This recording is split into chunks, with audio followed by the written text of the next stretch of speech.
नहीं होगी। तो इसमें कल अपन ने सिलेबस डिस्कस किया था, उसमें टॉपिक फर्स्ट अपन ने रखा था ओरिजिन ऑफ राजस्थान, राजस्थान की उत्पत्ति को। तो हेडिंग में लिखिए फर्स्ट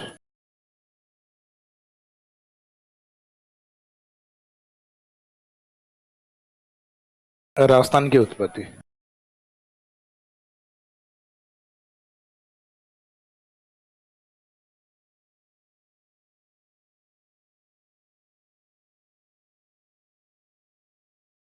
तो कल स्टार्टिंग में सिलेबस इंट्रोडक्शन के टाइम मैंने थोड़ा बहुत इसमें बताया भी था कि अपनी जो पृथ्वी का निर्माण हुआ है उसमें एक हिस्सा कॉन्टिनेंट्स का यानी महाद्वीपों का है, जो पृथ्वी का एक छोटा हिस्सा है 29% पार्ट, जबकि जो रिमेनिंग पार्ट या जो बचा हुआ भाग है 71% पार्ट, ये मुख्यतः जलीय भाग है। तो जलीय भाग अपने लिए होते हैं सागर, और जब सागर आकार में बड़े हों तो महासागर। जैसे स्थलीय भाग है, लैंड पार्ट है जो चारों ओर पानी से घिरे हुए रहते हैं, तो उनको आइलैंड या द्वीप कहते हैं। और जब द्वीप बड़े हों तो द्वीप यानी जो आइलैंड पार्ट यानी स्थलीय भाग जो है वो जब बड़ा होता है तो उसको नाम दिया जाता है कॉन्टिनेंटल पार्ट यानी महाद्वीपीय भाग। इन महाद्वीपों के लिए अल्फ्रेड वेगनर की थ्योरी में शब्द क्या यूज किया गया है? पेंजिया। ये जर्मन लैंग्वेज का शब्द है वैसे पेंजिया। जैसे अपन कहते हैं महाद्वीप तो जर्मन वाले बोलते हैं पेंजिया। तो अल्फ्रेड वेगनर वहीं से थे, जर्मनी से, तो उन्होंने अपनी प्लेट टेक्टोनिक थ्योरी में महाद्वीप शब्द की जगह शब्द क्या यूज किया है? पेंजिया। तो अपने लिए महाद्वीप का मीनिंग क्या रहेगा? पेंजिया, या पेंजिया मीनिंग्स कॉन्टिनेंटल एरियाज, यानी महाद्वीपीय क्षेत्रों को पेंजिया बोला गया। और जो महासागरीय भाग है ये पैंथालस है। ये सब थोड़ा बड़ा दिखाई देगा, एरिया भी ज्यादा बड़ा है इसका। एरिया भी टोटल अर्थ में से कितना परसेंट? 71। और जो रिमेनिंग है बचा हुआ भाग 29% है वो महाद्वीप।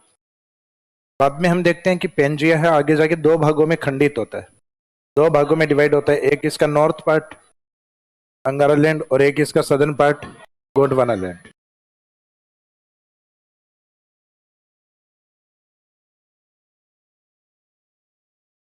एक इसका उत्तरी भाग मीनिंग नदर्न पार्ट, और एक दूसरा है इसका दक्षिणी भाग यानी सदर्न पार्ट। अब इसमें ऊपर वाले को नाम दिया गया है अंगारा, और ये स्थलीय भाग है तो इसका टाइटल यूज क्या होगा? लैंड यूज होगा। नीचे वाला भाग है जिस क्षेत्र में मुख्यतः गोंड जनजाति अधिक थी, तो गोंड जनजाति के आधार पर इसको गोंडवाना लैंड। जैसे भारत का सबसे बड़ा जो ट्राइब्स ग्रुप है, सबसे बड़ी जनजाति है वो भारत में कौन सी है? गोंड। जैसे राजस्थान के अंदर अपने मेणा ट्राइब्स को सबसे बड़ा माना गया है। राजस्थान का सबसे बड़ा जनजातीय समूह है मेणा है, देन भील है, भील के बाद में ग्रासिया। ये आर्ट एंड कल्चर में भी पढ़ेंगे, अपने ज्योग्राफी वाले पार्ट में भी आता है, जैसे जनगणना पढ़ेंगे उसके अंदर रहेगा। तो ये जो गोंड जाति वाला जो एरिया है यानी गोंड ट्राइब्स है वैसे तो जनजाति, उस वाले हिस्से को गोंडवाना लैंड। और इन दोनों के बीच में जो एक भूसनती जियोसिंक लाइन, वैसे ज्योग्राफिकल टर्म्स में तो भूसनती है, लेकिन उस भूसनती का टाइटल या नाम हमने क्या रखा है? टेथिस सागर।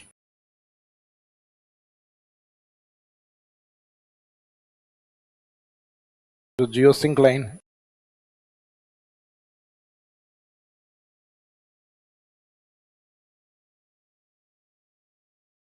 टेथिस सी या टेथिस सागर। तो एक तो सिंपल पूछा जाए कि राजस्थान में टेथिस सागर पे कौन से हिस्से हैं, तो राजस्थान के जो दोनों मिट्टी वाले पार्ट, क्योंकि राजस्थान में 4 फिजिकल डिवीजन है, जिसमें 2 स्टोन या जो कठोर भाग है उसके रूप में, यानी पठारी या पर्वतीय भाग के रूप में, तो अरावली माउंटेन और हाड़ौती का पठार। उसके अलावा जो बचे हुए 2 मिट्टी वाले पार्ट है वो किस पे बने हुए हैं? टेथिस सी पे। जैसे राजस्थान का वेस्टर्न डेजर्ट वो टेथिस सी पे बना है, राजस्थान का ईस्टर्न पार्ट जो पूर्वी मैदान है वो किस पे बना हुआ है? टेथिस सी। तो मीनिंग है कि राजस्थान में जो लो रिलीफ फीचर रीजन यानी कम हाइट वाले और मिट्टी वाले पार्ट टेथिस सी पे है, और जो ज्यादा हाइट वाले तो रिलीफ फीचर में अधिक हाइट पे होते हैं माउंटेन्स, माउंटेन से जस्ट नीचे होते हैं प्लेट्यूज, यानी सबसे ऊपर हमेशा पर्वत होते हैं। जैसे अपन घर से निकलते हैं तो जो ज्योग्राफिकल जो कैरेक्टरिस्टिक्स अपने को सबसे ऊपर दिखाई देते हैं वो माउंटेन्स होंगे हमेशा, यानी जो सबसे अधिक हाइट पे दिखाई देंगे। और फिर उनसे कम हाइट पर जो ज्योग्राफिकल फीचर्स होते हैं वो होते हैं प्लेट्यूज। तो ये दोनों गोंडवाना लैंड के पार्ट, और जो कम हाइट वाले यानी जो मिट्टी वाले पार्ट, और जो मुख्यतः डेजर्ट वाला एरिया, यानी जहां ड्यून्स देखने को मिलते हैं। तो ये दोनों लो रिलीफ फीचर रीजन वाले हैं, ये किसके पार्ट है? टेथिस सी के पार्ट। तो स्टार्टिंग में डायग्राम बना के इसमें एक तो पेंजिया का मीनिंग लिखेंगे कि पेंजिया क्या है। तो ये जो थ्योरी बताई थी अल्फ्रेड वेगनर ने,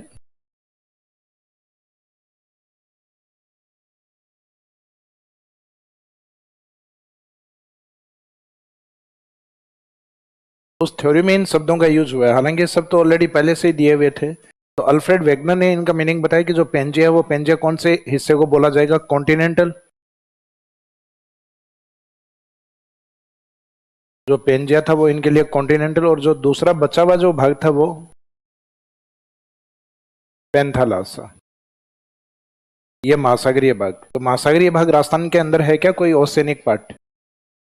राजस्थान अपने आप में कंप्लीट लैंड लॉक्ड स्टेट है, चारों ओर जमीन से घिरा हुआ है। तो राजस्थान के बाहर भी महासागर नहीं है, बाहर का मीनिंग उसकी सीमाओं से लगता हुआ।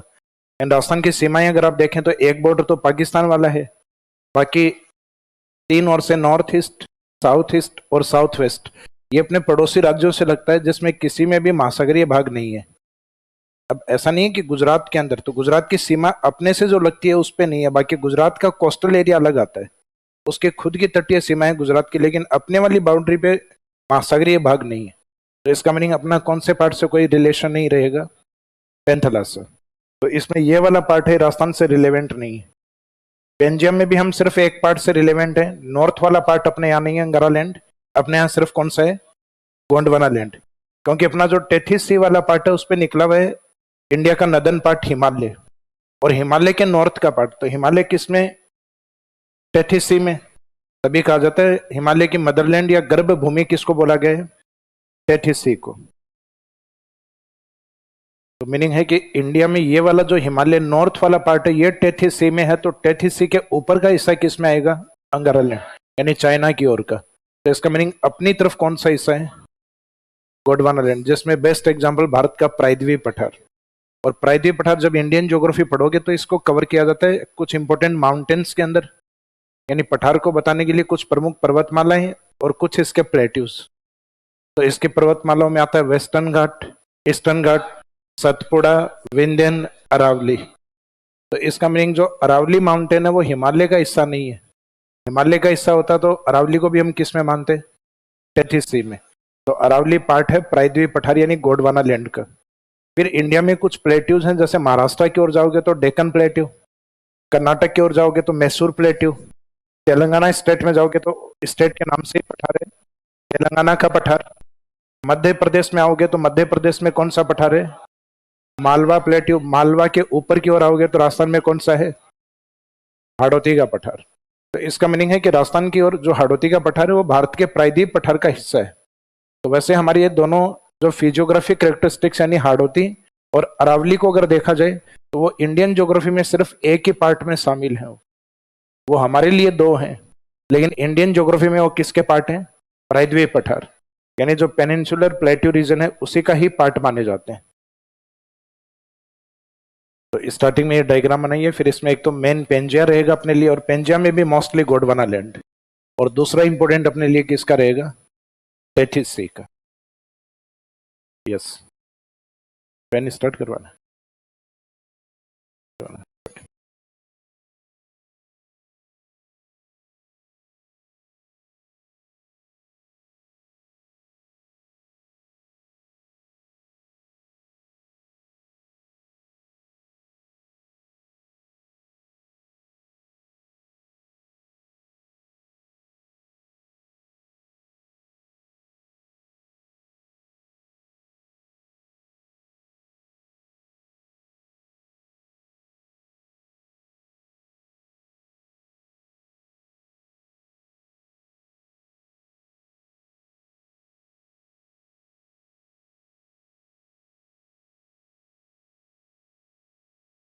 नीचे वाला पार्ट ओसेनिया, ओसेनिक पार्ट 71।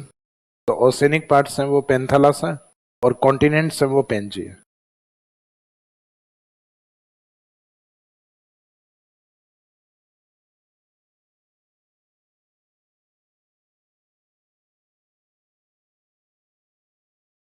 तो फर्स्ट वाले पार्ट में जो कॉन्टिनेंट महाद्वीप लिखा है उसके आगे लिख दो पेंजिया, और महासागर लिखा, उसके आगे एरो करके पेंथालस। फिर नेक्स्ट डायग्राम में Pangaea is divided into two parts. North part is known as Angara land and southern part is known as Gondwana land. अगले डायग्राम में पेंजिया का उत्तरी भाग अंगारा और दक्षिणी भाग है गोंडवाना, और दोनों में सेम टाइटल, क्योंकि लैंड है तो अंगारा के आगे भी लैंड और सदर्न में गोंडवाना के आगे भी लैंड।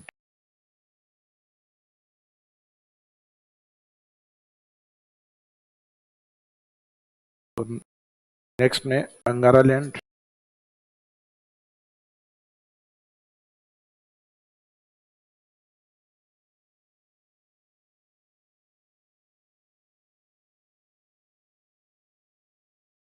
और सदर्न पार्ट है गोंडवाना लैंड। गलती से गोंडवाना लैंड मत लिख देना, इट्स नॉट गोड, गोंड। गोंड जनजाति के आधार पे, तो कई बार ईश्वर वाला गोड लिख देते हैं इसमें।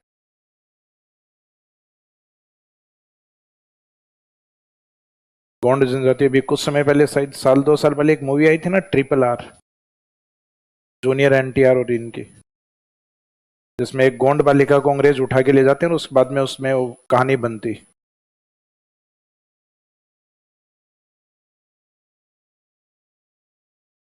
तो भारत में बिहार या उससे अलग हुआ पार्ट झारखंड, छत्तीसगढ़, इस वाले एरिया में ये ट्राइब खूब ज्यादा है। मध्य प्रदेश की ओर, जैसे राजस्थान की ओर अपने मीणा अधिक।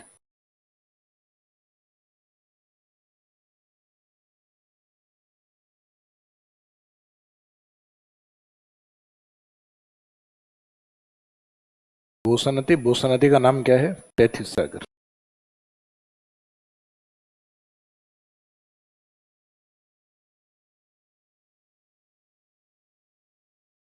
तो इसमें पहला शब्द अपने लिए इंपॉर्टेंट है पेंजिया, कि पेंजिया क्या है? तो ऑल कॉन्टिनेंट्स यानी सभी महाद्वीप, ऑल कॉन्टिनेंट्स या super continent is known as Pangaea.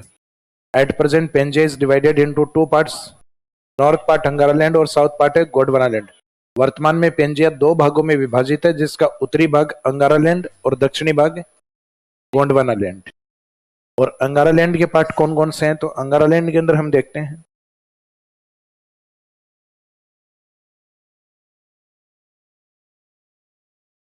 जैसे साउथ अमेरिका वाला पार्ट, इसके ऊपर ये नॉर्थ अमेरिका, इस साइड में अफ्रीका,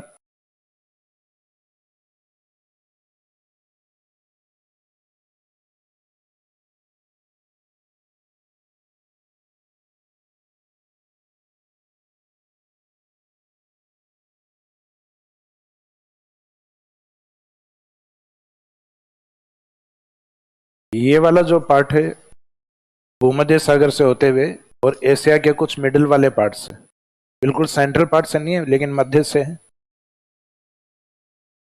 ये वाला पॉइंट है टेथिस सी, ये जो व्हाइट लाइन के रूप में इंडिकेट किया है, इसका मीनिंग टेथिस सी के ऊपर का हिस्सा अंगारा लैंड, सदर्न का पार्ट गोंडवाना लैंड। तो यहाँ नॉर्थ और साउथ का मीनिंग गलती से भी आप ये मत मानना कि सर 0 डिग्री की बात कर रहे हैं, तो मैंने 0 डिग्री की बात नहीं की है। यहाँ बेस जो इन दोनों को डिवाइड करने वाला जो बेस है वो टेथिस सी, तो टेथिस सी के ऊपर का हिस्सा अंगारा लैंड है और सदर्न का पार्ट है वो गोंडवाना लैंड। तो ये 0 डिग्री से डिसाइड नहीं हुआ है, डिसाइड किससे हुआ है? टेथिस सी से। तो टेथिस सी के ऊपर वाले जो कॉन्टिनेंट है उसमें एक तो अपने को दिख रहा है नॉर्थ अमेरिका, उत्तरी अमेरिका। उत्तरी अमेरिका के जस्ट सामने कौन है? इसके जस्ट सामने वाला हिस्सा है यूरोप। यूरोप के जस्ट सामने ये वाला हिस्सा, ये नॉर्थ एशिया है। कौन सा है? एशिया में तो अपन भी हैं लेकिन अपन है साउथ एशिया। तो south Asia is the part of Gondwana land and north part Angara land में शामिल होगा। तो अपने नॉर्थ वाले तीनों याद कर लो कि उत्तरी अमेरिका, उसके सामने यूरोप, उसके सामने नॉर्थ एशिया। इसके बाद में जो आपको याद नहीं है वो सब सदर्न में है, यानी सब गोंडवाना लैंड में। फिर तो नॉर्थ अमेरिका का अपोजिट क्या हो गया? दक्षिण अमेरिका, गोंडवाना लैंड। यूरोप का अपोजिट, हाँ साउथ यूरोप नहीं बोलना है, अफ्रीका। नॉर्थ एशिया का अपोजिट साउथ एशिया, और साउथ एशिया जहां लिखेंगे उसके ब्रैकेट में अपन क्या लिखेंगे? भारत। अब भारत लिख दिया तो मेरे हिसाब से राजस्थान लिखने की आवश्यकता नहीं है, राजस्थान इसी में ही है। कई बार होता है ना कि सर आपने राजस्थान कहाँ बताया था? तो ऑस्ट्रेलिया और अंटार्कटिका, तो ये सब किस में आते हैं? गोंडवाना लैंड। इसका मीनिंग गोंडवाना लैंड को याद ही मत करो, अंगारा लैंड के तीनों रट लो और उसके बाद में जो भी बच गए वो सब किस में है? गोंडवाना लैंड में। तो इसका मीनिंग है कि इस डायग्राम में जो पार्ट है, अंगारा लैंड वाले पार्ट में नॉर्थ अमेरिका, उसके जस्ट सामने यूरोप, यूरोप के जस्ट सामने नॉर्थ एशिया, उसके बाद में जितने भी बच गए वो गोंडवाना लैंड। तो इसमें फर्स्ट हेडिंग हम लिखिए पेंजिया की। पेंजिया का मीनिंग क्या है ये बताना है।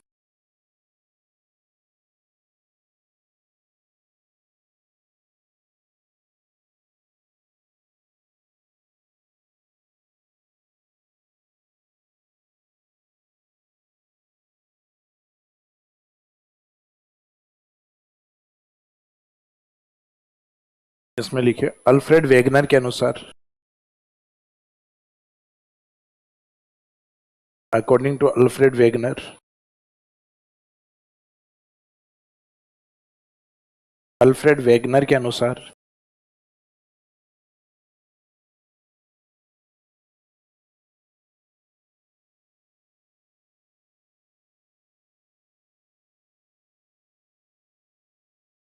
सभी महाद्वीपों को संयुक्त रूप से, यानी जितना भी कॉन्टिनेंटल एरिया उन सबको मिलाकर, according to Alfred Wegener, all continents, bracket में लिख देना सुपर कॉन्टिनेंट,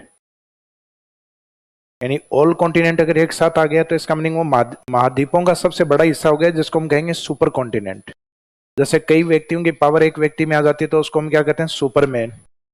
तो उसी तरीके से अगर कॉन्टिनेंट सब एक यूनिट में आ गए तो उस कॉन्टिनेंट को हम कहेंगे सुपर कॉन्टिनेंट। तो according to Alfred Wegener, all continents, bracket में super continent, is known as Pangaea, is known as या is called Pangaea. Alfred Wegener के अनुसार सभी महाद्वीपों को संयुक्त रूप से पेंजिया कहा जाता है।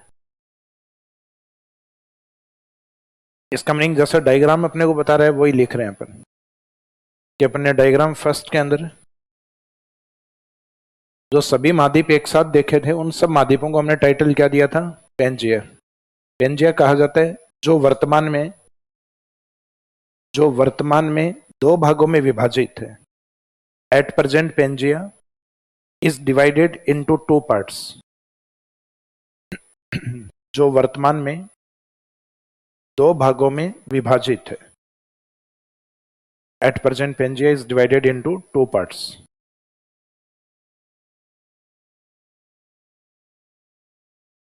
दो भागों में विभाजित है, जिसमें पेंजिया लिख के उसके दोनों पार्ट लिख दीजिए।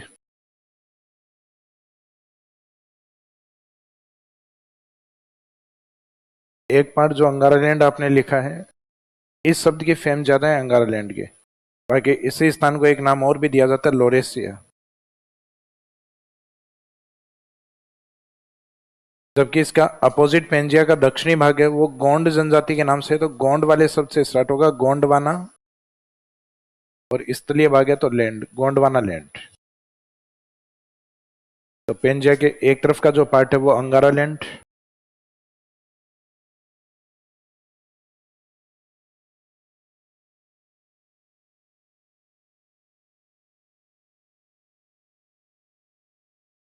और लोरेसिया, इसी के दो नाम है। जबकि ये वाला गोंडवाना लैंड।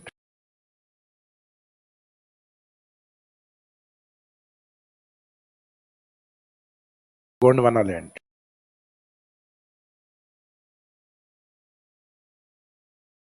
अब ये जो गोंडवाना लैंड वाला जो पार्ट है और अंगारा लैंड है, ये दोनों अपोजिट डायरेक्शन में डिफाइन होते हैं, यानी इनकी परिभाषा देंगे तो डायरेक्शन के अकॉर्डिंग ही देते हैं। ये तो पेंजिया का कौन सा भाग हो गया? नॉर्थ पार्ट, उत्तरी भाग। और ये वाला कौन सा हो गया?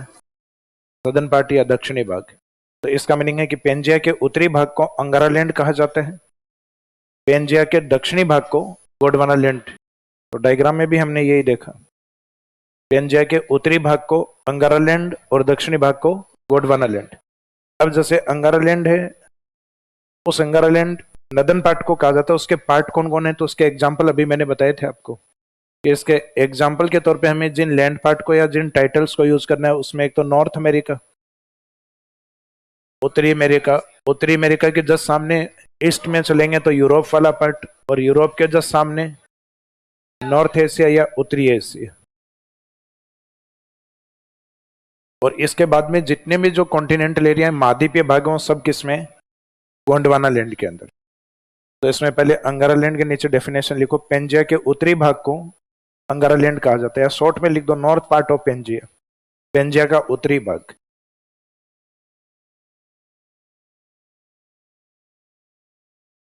अंगारा लैंड के जस्ट नीचे लिख दो north part of Pangaea, Pangaea का उत्तरी भाग। गोंडवाना में अपोजिट लिख दो। तो नॉर्थ का अपोजिट क्या होता है? साउथ होता है। तो साउथ पार्ट या southern part of Pangaea.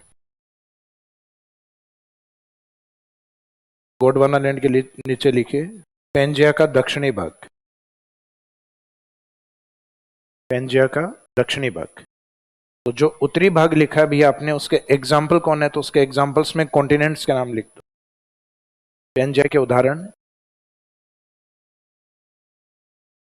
Sorry हाँ, पेंजिया में अंगारा लैंड के example, north America, north America,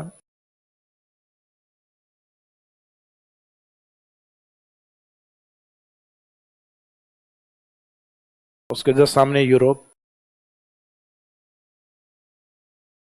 और उसके जस्ट सामने नॉर्थ एशिया यानी उत्तरी एशिया।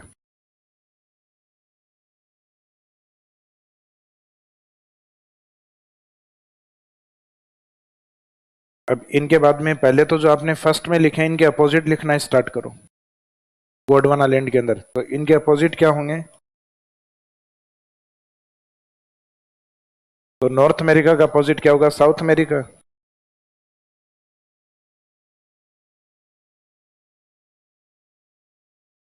यूरोप का अपोजिट अफ्रीका।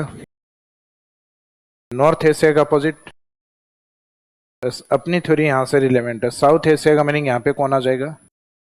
इंडिया। भारत आ गया, इसका मीनिंग राजस्थान इसी में शामिल है, तो ओब्लिक करके चाहे राजस्थान भी लिख देना। उसके बाद में नेक्स्ट है ऑस्ट्रेलिया, और उसके बाद में आपको याद रखना है अंटार्कटिका। विश्व का सबसे बड़ा मरुस्थल कौन सा है? Largest desert of the world, Antarctica. विश्व का सबसे बड़ा मरुस्थल अंटार्कटिका है, और विश्व का सबसे बड़ा हॉट डेजर्ट सहारा को माना गया है। तो इसका मीनिंग अंटार्कटिका अपने आप में पूरा डेजर्ट एरिया है। तो इसमें एग्जांपल्स के तौर पे नेक्स्ट गोंडवाना लैंड में लिख देना उत्तरी अमेरिका, सॉरी साउथ अमेरिका, दक्षिण अमेरिका। वेरी गुड, भावनाओं में बह गया था। तो उत्तरी अमेरिका जस्ट अपोजिट दक्षिणी अमेरिका, और उधर यूरोप का अपोजिट अफ्रीका। नॉर्थ एशिया का अपोजिट साउथ एशिया या दक्षिणी एशिया।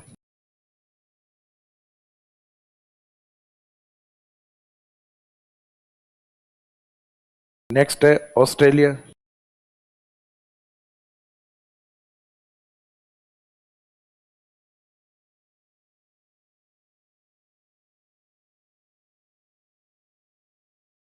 और इसके बाद में अंटार्कटिका।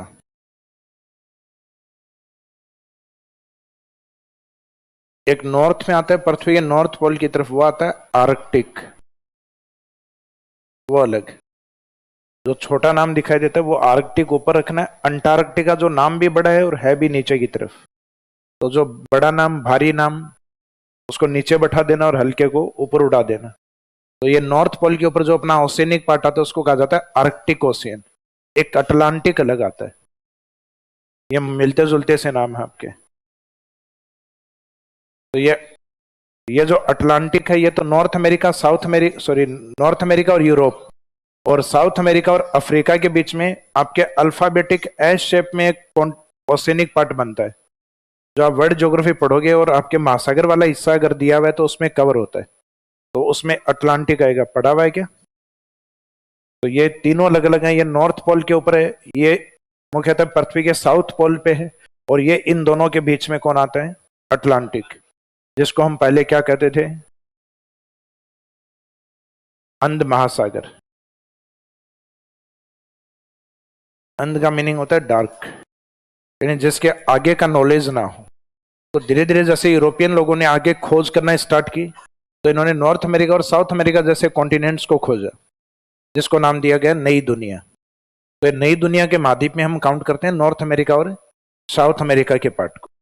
तो इसके पहले का, क्योंकि पहले अपने पुनर्जागरण युग से पहले यानी रेनेसा से पहले मुख्यतः जो समुद्री यात्राएं होती थी वो वर्जित थी एक तरीके से, क्योंकि धर्म इतना ज्यादा प्रभावशाली हो गया था। जैसे जनरली हम मानते हैं ना भाई, एक पीढ़ी पढ़ने वाली होती है तो दूसरी उसके आगे आने वाली पीढ़ी बिल्कुल नहीं पढ़ना चाहिए। कारण ये होता है, उनको लगता है पापा ने हमें टाइम किसके कारण नहीं दिया, रिसर्च के कारण। उन बच्चों की वो बड़ास रहती है कि हम अपने टाबरों को टाइम देंगे, तो वो अपने टाबरों को टाइम ही देते हैं, फिर वो रिसर्च नहीं करते।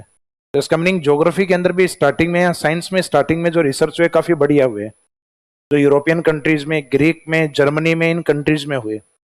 और उसके बाद में धीरे धीरे जाके और बाद के लोगों से पूछा गया, तो उन लोगों ने जो पुराने रिसर्च थे उन पर रिसर्च करना बंद कर दिया, और उन्होंने सबका रीजन किसको बता दिया, ईश्वर को। जैसे किसी चीज का नहीं पता कि ऐसा क्यों होता है कि ईश्वर जाने, तो धीरे धीरे बाद में किसकी स्थापना हो गई, ईश्वरीय कल्पनाओं की, कि भाई जिसका हमें नहीं पता वो चीज किस पे थोपनी है, ईश्वर पे थोपनी है। तो इसका मीनिंग रिसर्च ही बंद हो गई फिर। तो लगभग अपने कहा जाता है प्रथम शताब्दी से लेकर 12वीं 13वीं शताब्दी तक इतने ज्यादा रिसर्च नहीं हुए। ये मुख्यतः नॉलेज के आधार पर एक डार्क एज निकला है, यानी एक अंध युग निकला है। उसके बाद में लगभग 14वीं 15वीं शताब्दी के आसपास फिर से अपने जो स्थानों को खोजना, समुद्री यात्राएं करना, तो साइंटिफिक रिसर्च बाद में वापस से स्टार्ट होते हैं। और ज्योग्राफी में इसका टाइम पीरियड वापस से मानते हैं 17 से 18वीं शताब्दी में, जहाँ जर्मनी स्कूल्स हैं, यानी जर्मनी की शाखाएं हैं, जहाँ पे ज्योग्राफी का वापस कह सकते हैं मॉडर्न ज्योग्राफी का जो उत्पत्ति हुई है अलेक्जेंडर हम्बोल्ट और कार्ल रिटर के कारण। जैसे आप वर्ल्ड ज्योग्राफी पढ़ोगे तो उसमें एक जल धारा भी पढ़ोगे, हम्बोल्ट। जो पेरू की धारा पढ़ते हो ना, पेरू करंट, उस पेरू करंट का एक दूसरा नाम है हम्बोल्ट, जिनको अलेक्जेंडर हम्बोल्ट के नाम से नाम दिया गया। और अलेक्जेंडर हम्बोल्ट कहाँ से थे, जर्मनी से। तो आधुनिक जो ज्योग्राफी है उसका जनक कहा जाता है जर्मनी को, जबकि पुरानी ज्योग्राफी के रिसर्च है वो ग्रीक या यूनान के ज्यादा है। यहाँ तक कि जो शब्द ज्योग्राफी लिया हुआ है वो भी ग्रीक भाषा का शब्द, यूनानी शब्द है। हालांकि इन चीजों पे अपने वो नहीं जाना, वो सब्जेक्ट की बातें, सब्जेक्ट आपके नहीं आएगा, यानी आपके ये जो बातें समझ में नहीं आई आपके सिलेबस में नहीं है। तो ये तो क्या मेरे ज्ञान के लिए मैंने बताई है आपको, क्योंकि ये बातें सुन के कई बार ये लगता है ना सर बताना क्या चाह रहे हो, तो बीच में आता ना कई बार यूट्यूब वगैरह देखने कि कहना क्या चाहते हो है। खैर, तो पेंजिया का मीनिंग समझ में आ गया। पेंजिया महाद्वीपों के लिए यूज किया जाता है, तो महाद्वीपीय भागों को continental region are known as Pangaea. और पेंजिया वर्तमान में 2 भागों में बटे हुए, अंगारालैंड, गोंडवानालैंड। अंगारालैंड में नॉर्थ अमेरिका, यूरोप और नॉर्थ एशिया, और बाकी आपको जो नहीं पता है वो सारे किसमें, गोंडवानालैंड। तो इधर वाले याद ही नहीं करने फिर। अब इसमें एक शब्द और बचा हुआ है अपना, टेथिसी। तो सेकंड हेडिंग लिखिए टेथिसी।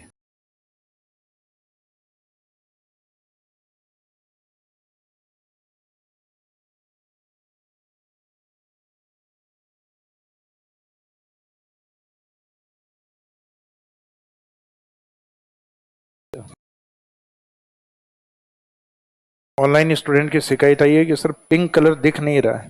तो जीवन में तो बड़ा पिंक दिखता है आपको। चलो ठीक है, चेंज कर लेंगे आप।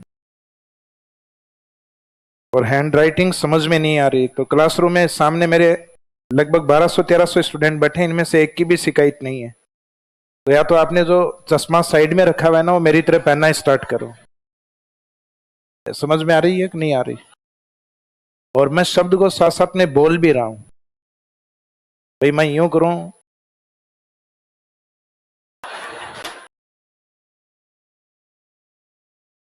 गूंगे वाली लिपि थोड़ी ना सुन रहे हो आप लोग साथ में। और एक अच्छी बात यह है, ऑनलाइन वाले स्टूडेंट्स के पास नोट्स भी हैं हाथ में, नोट्स पीडीएफ अवेलेबल है। हे ईश्वर,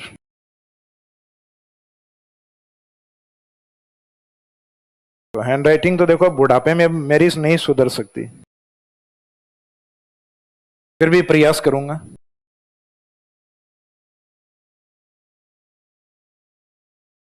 तो ये सेकंड पॉइंट अभी अपने को जो लेना है,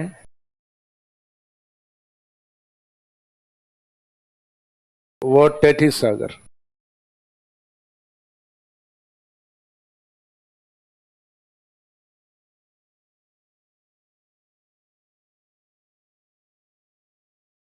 इसमें लिखेगा सेकंड में।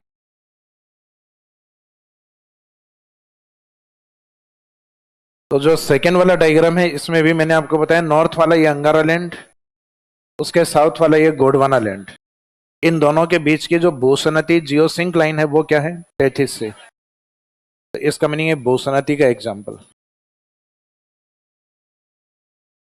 तो टेथिस सी में पहला मीनिंग तो ये लिखिए, यह एक भूसनती है।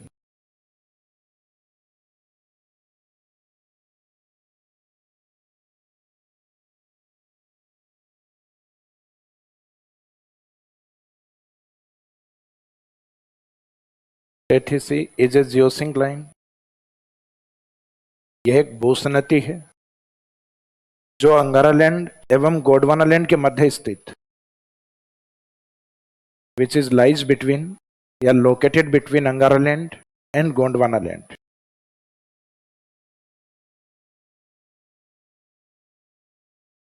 Tethys Sea is a geosync line which is lies between या located between अंगारा लैंड and गोंडवाना लैंड। एक भूसनती है जो अंगारा लैंड एवं गोंडवाना लैंड के मध्य स्थित। तो अपने से एग्जाम में जो पूछा जा सकता है कि राजस्थान है वो एक टेथिस सी वाले पार्ट पे बना हुआ है, जो अपने आप में कौन सा ज्योग्राफिकल एरिया है, क्या वो एक सी पार्ट है, या ओसेनिक पार्ट है, या कॉन्टिनेंटल पार्ट है, या जियोसिंक लाइन। तो जियोसिंक लाइन या भूसनती के रूप में है। तो इसका मीनिंग अपने को पता होना चाहिए कि हम राजस्थान में जहाँ जगह जगह टेथिस शब्द यूज करते हैं तो वो टेथिस है क्या, वो टेथिस एक भूसनती माना गया है। यानी पेंजिया जब डिवाइड होता है दो स्थलीय भाग, तो उनके बीच का जो एक नीचा भाग बनता है उसको कहते हैं भूसनती। यानी लैंड पार्ट के बीच में कोई क्रैकिंग या दरार जो आ जाती है वो जियोसिंक लेन के रूप में होती है, जिसमें पानी भरा हुआ होता है। अब इस जियोसिंक लेन वाले पार्ट में या भूसनती वाले पार्ट में इंडिया का कौन सा पार्ट है, तो हमें पता है कि भारत का जो ये प्रायद्वीप पठार जो है ये तो गोंडवाना लैंड का पार्ट।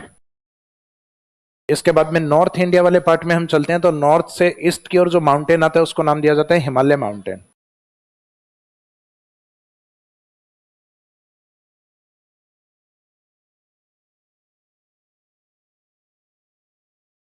हिमालय पर्वत या हिमालय पर्वतमाला। इस पे जो ग्लेशियर्स हैं उनके मेल्ट होने से पश्चिमी नॉर्थ वेस्ट इंडिया की तरफ, उत्तर पश्चिमी भारत में इंडस, भारत में मुख्यतः जो बड़ा है वो गंगेटिक प्लेन, और नॉर्थ ईस्ट की तरफ अरुणाचल असम की तरफ जो है वो ब्रह्मपुत्र। तो यहाँ पे एक फिजिकल डिवीजन और बनता है टेथिस सी के स्थान पे, और इस फिजिकल डिवीजन को नाम दिया जाता है उत्तर विशाल मैदान या उत्तरी विशाल मैदान। तो ये तो हमें पता है कि रिवर जब सेडिमेंट को जमा करती हैं, जब नदी अवसादों को जमा करती हैं, तो बनने वाला ज्योग्राफिकल एरिया क्या होगा, प्लेन रीजन होगा। अब ये इंडिया के नॉर्थ में इसका टाइटल क्या यूज किया, नॉर्थ या उत्तरी, और ये काफी बड़ा है, पाकिस्तान के बॉर्डर से लेके पूर्व में म्यांमार या बांग्लादेश तक फैला हुआ है।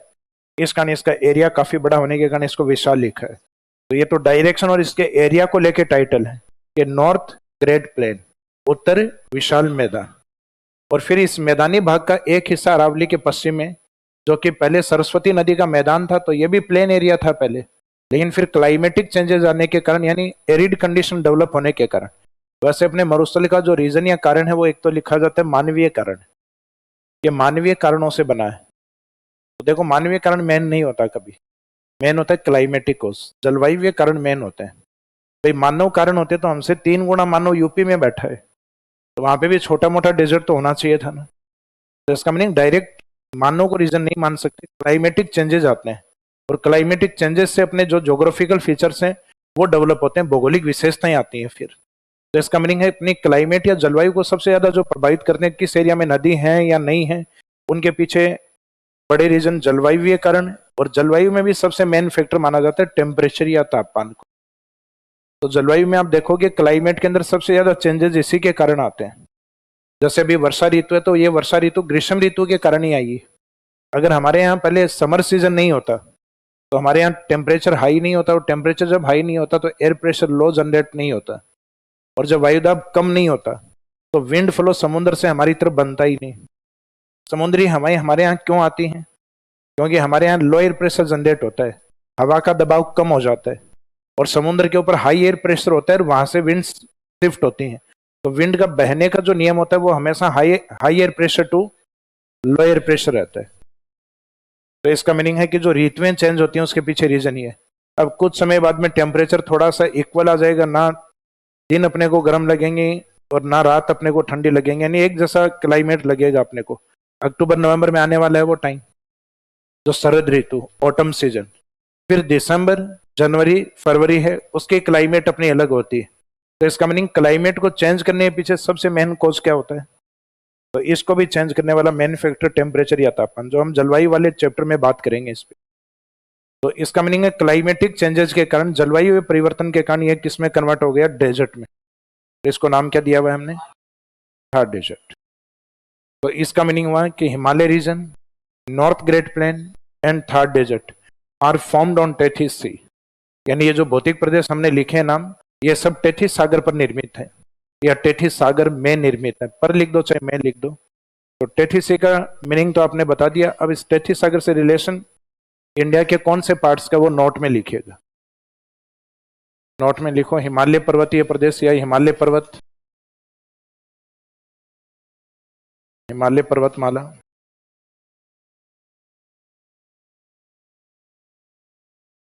उसी के आगे कंटिन्यूस उत्तरी विशाल मैदान,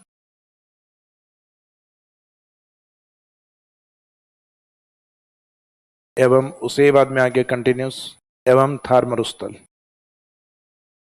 एवं थार मरुस्थल का निर्माण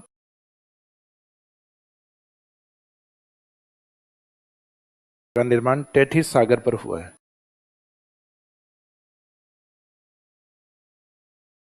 का निर्माण टेथिस सी या टेथिस सागर पर हुआ है।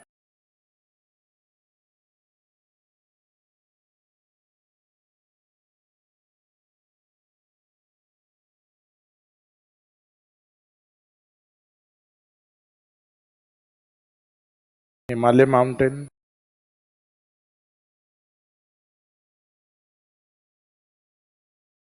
नॉर्थ या northern great plane,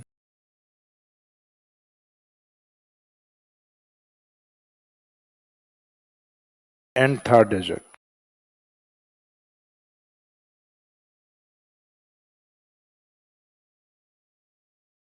are formed on Tethys सी,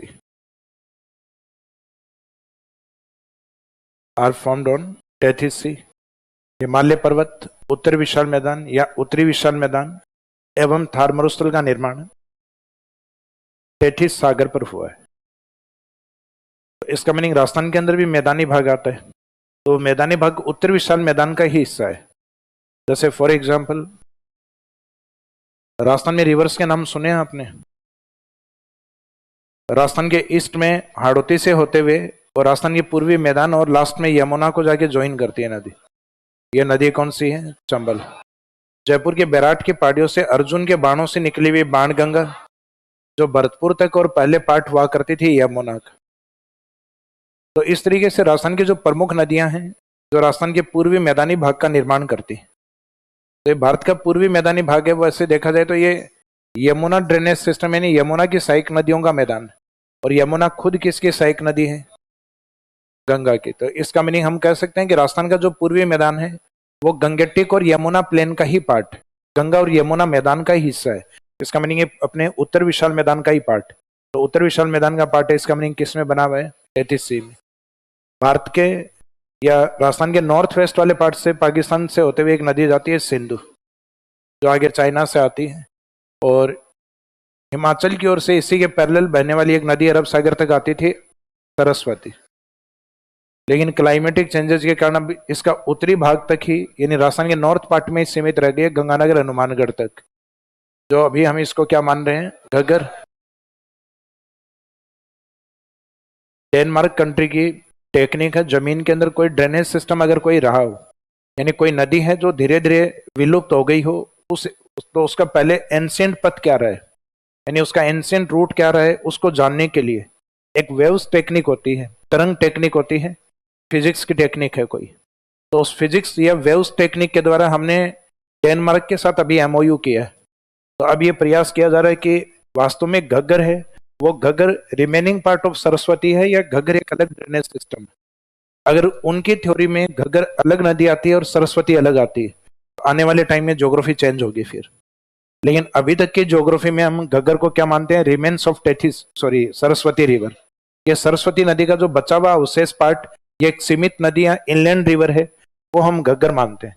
तो इसका मीनिंग राजस्थान का पहले ये भाग भी एक मैदान ही था। तो होने को तो मैदान आज भी है ही, लेकिन आज कम वर्षा के कारण इसको मैदान के बजाय हम क्या बोलते हैं? डेजर्ट। तो जहाँ क्लाइमेटिक कंडीशन कम वर्षा वाली डेवलप हो जाती है, तो वो एरिया हमारे लिए एरिड जोन बन जाता है, एरिड या सेम एरिड रीजन।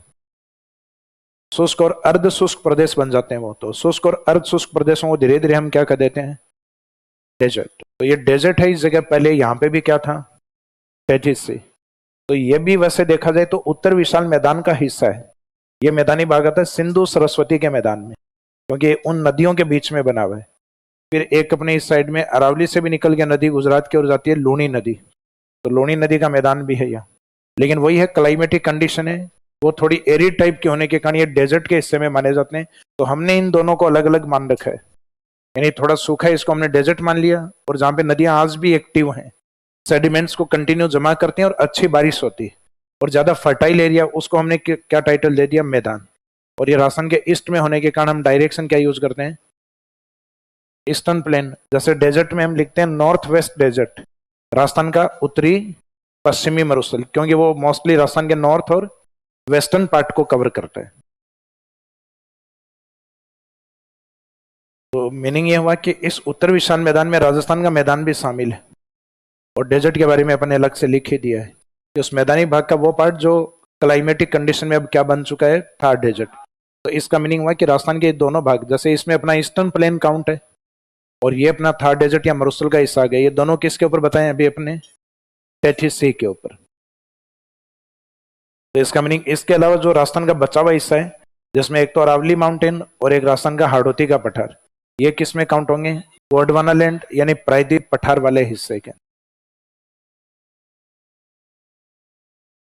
तो अब फर्स्ट वाली डायग्राम में अपना पेंजिया कंप्लीट हो गया। पेंजिया के साथ उसके दोनों पार्ट कंप्लीट हो गए, अपने अंगारा लैंड और जिसमें अपना रिलेशन गोंडवाना लैंड से।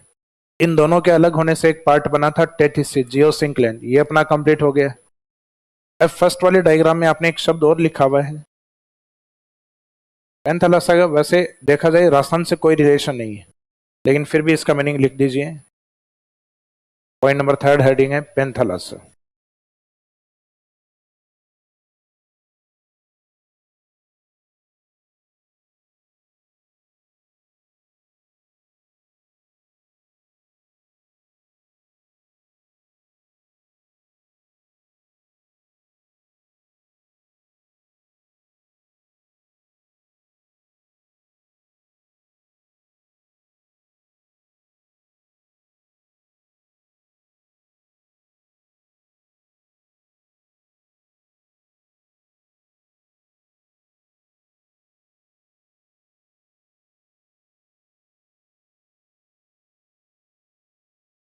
इसमें लिखिए according to Alfred Wegener.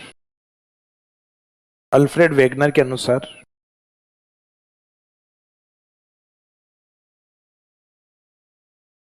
Alfred Wegener के अनुसार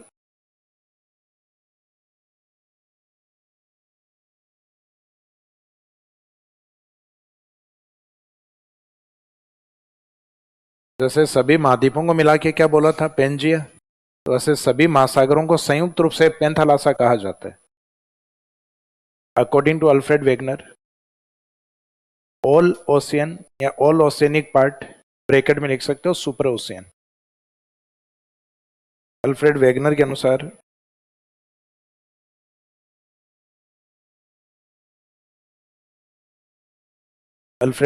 अनुसार सभी महासागरों को संयुक्त रूप से पेंथालासा कहा जाता है।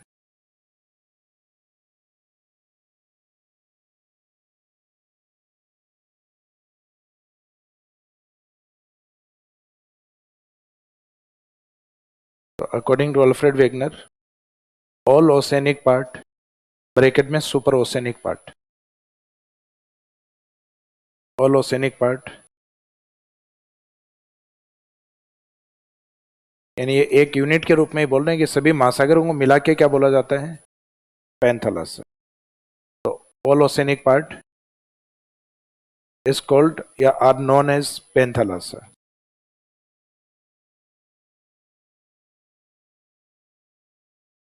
एक डायग्राम बनाया था अपन ने कॉन्टिनेंट्स को लेकर।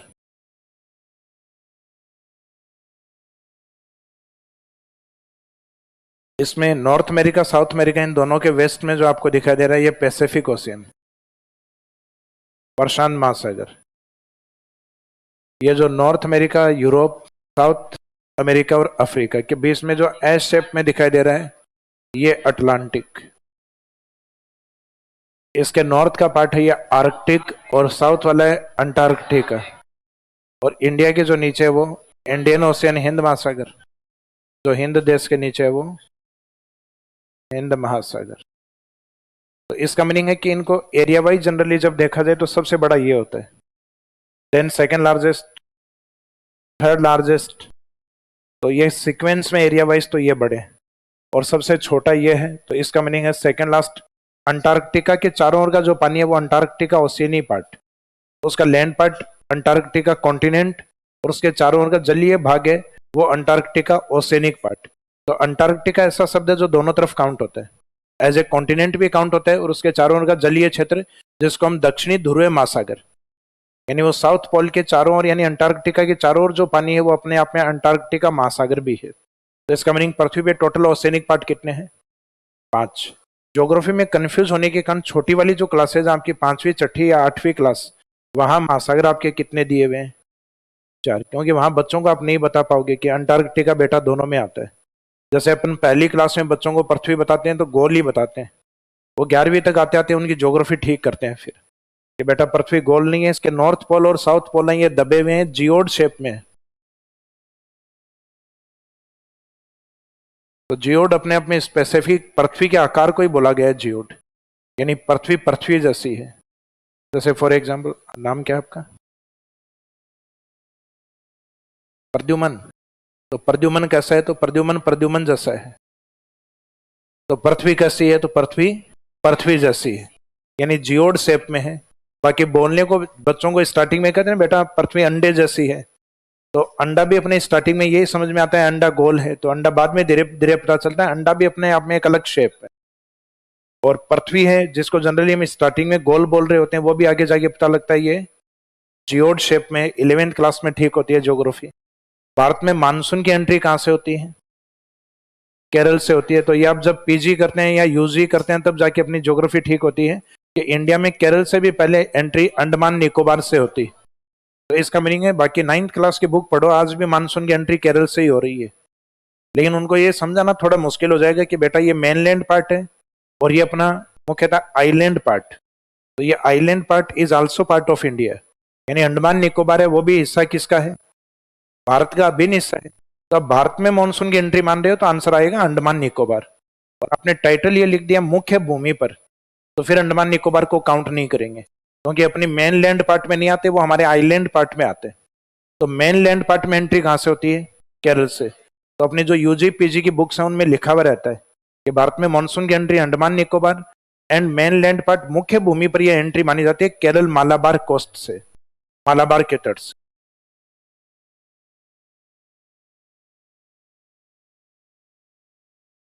तो ये पेंथालासा वाला पार्ट है। इस पेंथालासा में मेन अपने को ये ध्यान रखना है पेंथालासा का सबसे मुख्य और बड़ा हिस्सा कौन है। तो एक बार के लिए आप जितने भी महासागर हैं उन महासागर को 100% हिस्सा मान लीजिए। अपने को पता है महासागर आज वर्तमान में कितने यूनिट्स में है, 5 यूनिट में है। तो उन 5 यूनिट को 100% मान लेते हैं कि वो 100% महासागर का हिस्सा है। जो 5 यूनिट, उसमें एक पैसिफिक यूनिट जो है, यानी सिर्फ प्रशांत महासागर की हम बात करें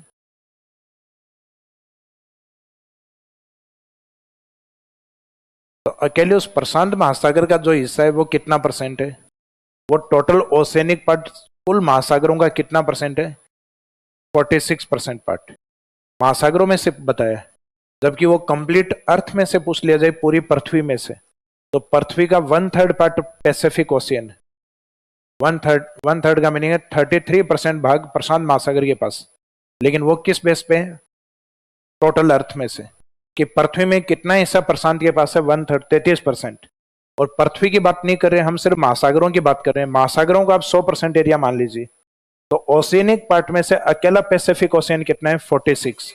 तो इसका मीनिंग ये हुआ कि पैसिफिक एक तरफ और बाकी सब ओशियन एक तरफ, अप्रोक्सीमेट इक्वल है। यानी प्रशांत महासागर बचे हुए लगभग सभी महासागरों के अप्रोक्सीमेट इक्वल टू है। फिक्स बराबर तो नहीं है, 4% और भी चाहिए इसको, लेकिन लगभग बराबर कह सकते हैं। तो इसके एरिया की आप तुलना ऐसे कर सकते हो कि पृथ्वी में से 1/3 पैसिफिक ओशियन है, जबकि पृथ्वी का कितना भाग अपने महाद्वीप है? महाद्वीप है केवल 29% भाग पर। तो सभी महाद्वीपों को उठा के अगर प्रशांत महासागर में आप डूबो तो सारे डूब जाएंगे, फिर भी प्रशांत महासागर कितना बचा हुआ रहेगा? 4%। इसका मीनिंग है प्रशांत महासागर है, उसके एरिया की तुलना हम इससे कर सकते हैं कि संपूर्ण पृथ्वी का कॉन्टिनेंटल एरिया उसमें आ सकता है, सभी महाद्वीप उसमें आ सकते हैं। तो मीनिंग है कि पेंथालासा का मुख्य महासागर प्रशांत महासागर। तो अभी आपने लिखा ना पेंथालासा कहा जाता है, उसके जस्ट नीचे नोट में लिखिए एक लाइन, पेंथालासा का मुख्य महासागर प्रशांत महासागर। Pacific ocean is the main part of Panthalassa. Pacific Ocean is the main part of Panthalassa. पेंथालासा का मुख्य महासागर प्रशांत महासागर। तो हिंदी में जो प्रशांत लिखा आपने उसके जस्ट नीचे उसको इंग्लिश में भी लिख दीजिएगा।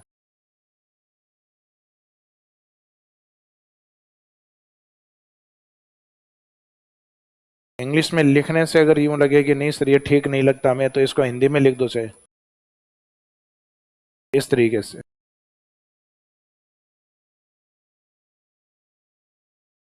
पैसिफिक ओशियन, क्योंकि आजकल कई बार हिंदी में भी जो इंग्लिश वाला शब्द है वही लिखा हुआ आता है, पैसिफिक ही लिखा हुआ आता है।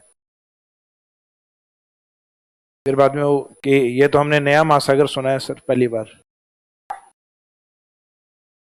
तो यही सिर्फ यही ओशियन है जिसका नाम थोड़ा सा अलग यूज होता है, बाकी तो जैसा नाम होता है टाइटल वैसा ही यूज किया जाता है।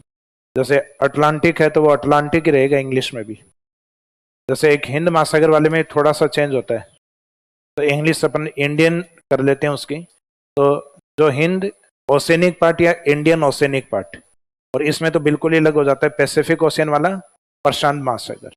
तो प्रशांत इंग्लिश में as it is title use नहीं होगा, प्रशांत का प्रशांत ओशियन यूज नहीं होता है।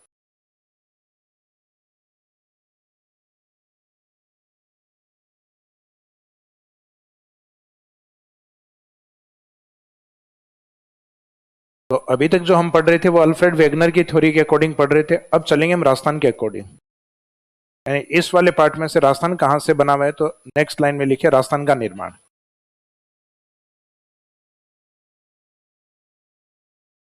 Formation of Rajasthan. तो अभी तक की जो थ्योरी थी ऊपर का जो डायग्राम बना हुआ था उसके अकॉर्डिंग थी अपनी। तो उस डायग्राम के बाद में नई हेडिंग है अपनी, राजस्थान का निर्माण, फॉर्मेशन ऑफ राजस्थान।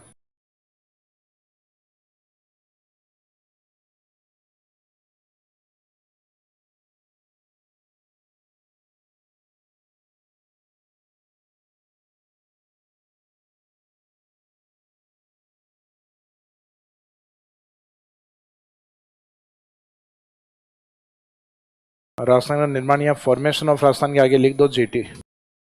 राजस्थान का निर्माण किससे हुआ है? गोंडवाना लैंड और टेथिस सागर।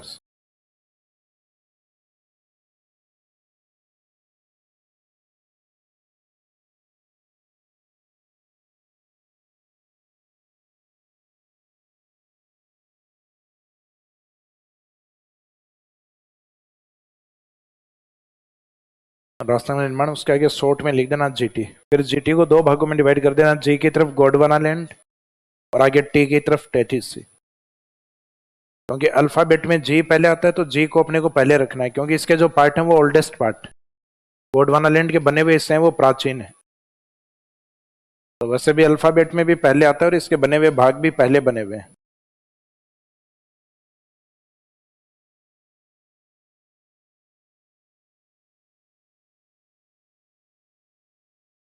और ये टी वाला टाइटल जी के बाद में आता है, तो इसका मीनिंग इसके भाग बाद में बने हुए हैं। तो गोंडवाना लैंड वाले पार्ट में दोनों चट्टानी भाग हैं और उसमें भी सबसे पहले कौन बना हुआ है? अरावली। तो वहां पे भी आप देखोगे तो उसका अल्फाबेट भी पहले आता है ए वाला, और उसके बाद में बना हुआ है एच, हाड़ौती।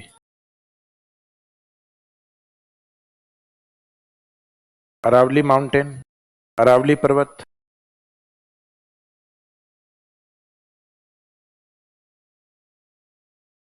नेक्स्ट एच का है हाड़ौती, हाड़ौती प्लेट्यू।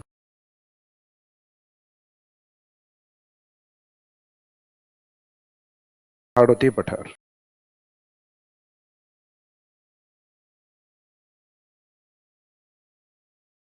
इसके बाद में नेक्स्ट टेथिस सी। तो टेथिस सी में जिसका निर्माण आज भी कंटिन्यूस चल रहा है वो है ईस्टर्न प्लेन, पूर्वी मैदान।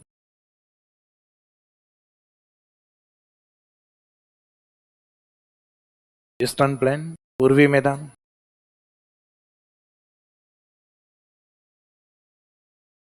जबकि जिसका विस्तार हो रहा है यानी हवाओं के साथ आगे बढ़ रहा है, लेकिन निर्माण तो उसका ऑलरेडी हो चुका जितना होना था, तो वह है अपने थार डेजर्ट।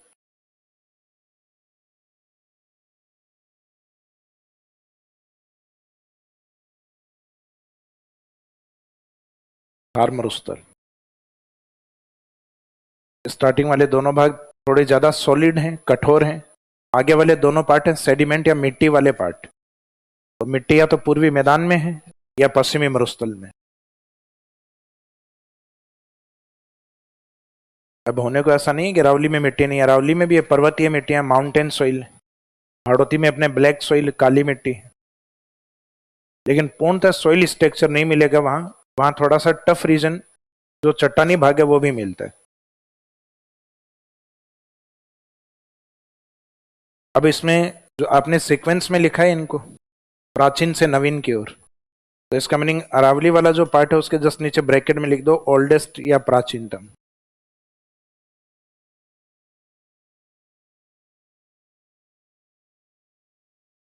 और इस ओल्डेस्ट पार्ट से हम पूर्वी मैदान की ओर जाएं तो ये अपने न्यूली यानी नवीनतम। तो ये न्यूनतम फिजिकल डिवीजन में माना जाता है पूर्वी मैदान। तो अपने को सिर्फ ये दो याद रखने हैं, एक न्यूली फिजिकल डिवीजन और एक ओल्डेस्ट फिजिकल डिवीजन, नवीनतम और प्राचीनतम। तो ये पूछ लिया जाए कि newly physical division of Rajasthan eastern plain and oldest physical division of Rajasthan Aravalli. तो अरावली प्राचीन है और मैदानी भाग अपने लिए नवीनतम है। अब इनके साथ अरावली के साथ तो कौन रहेगा? चट्टानी भाग हाड़ौती, और जो मैदान है उसके साथ मिट्टी वाला पार्ट डेजर्ट। तो इसका मीनिंग चारों का सीक्वेंस आपको ध्यान है। तो सीक्वेंस में मेन दो याद रखने, एक अरावली को और एक मैदान को।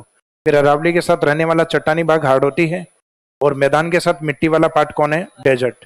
तो हो सकता है सीक्वेंस आपको प्राचीन से, सॉरी नवीन से प्राचीन या प्राचीन से नवीन की ओर। हालांकि आज तक एग्जाम में सिंपल क्वेश्चन आया हुआ है, चारों के नाम दिए जाते हैं और हमेशा क्वेश्चन यही पूछा हुआ है कि ओल्डेस्ट फिजिकल डिवीजन राजस्थान में कौन है। तो वो शब्द कभी तो अरावली आ जाता है, कभी उसके स्थान पे नाम नहीं आके सिर्फ उसका टाइटल आता है माउंटेन। राजस्थान में प्राचीन कौन है? माउंटेन है, प्लेट्यू है, प्लेन एरिया या डेजर्ट एरिया। तो हम आंसर मानते हैं माउंटेन। माउंटेन के मीनिंग कौन है? अरावली माउंटेन। कई बार अरावली शब्द नहीं आता, उसको जगह अरावली अपने आप में नाम दिया हुआ है, बाकी उसका ज्योग्राफिकल स्ट्रक्चर क्या है? उसका ज्योग्राफिकल स्ट्रक्चर है माउंटेन, कि वो एक पर्वत है। जैसे हाड़ौती है तो हाड़ौती तो उसका नाम दिया हुआ है हाड़ा डायनेस्टी के कारण, बाकी ज्योग्राफिकल फीचर्स उसका क्या बताती है कि वो एक प्लेट्यू है, वो एक पठारी भाग है। अब स्टार्टिंग वाले जो दोनों भाग आपने लिखे हैं अरावली एंड हाड़ौती, ये दोनों भाग इंडियन ज्योग्राफी में कहाँ पे काउंट होते हैं? ये दोनों भाग इंडियन ज्योग्राफी में काउंट होते हैं प्रायद्वीप पठार। भारत में प्रायद्वीप पठारी हिस्सा है किसका? गोंडवाना लैंड का।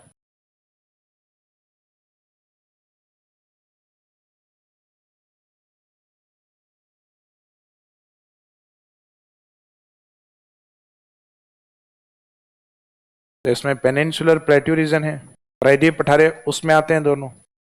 और फिर आगे के जो दो भाग बचे हुए डेजर्ट और ये ईस्टर्न प्लेन पूर्वी मैदान, ये दोनों काउंट होते हैं उत्तर विशाल मैदान के पार्ट।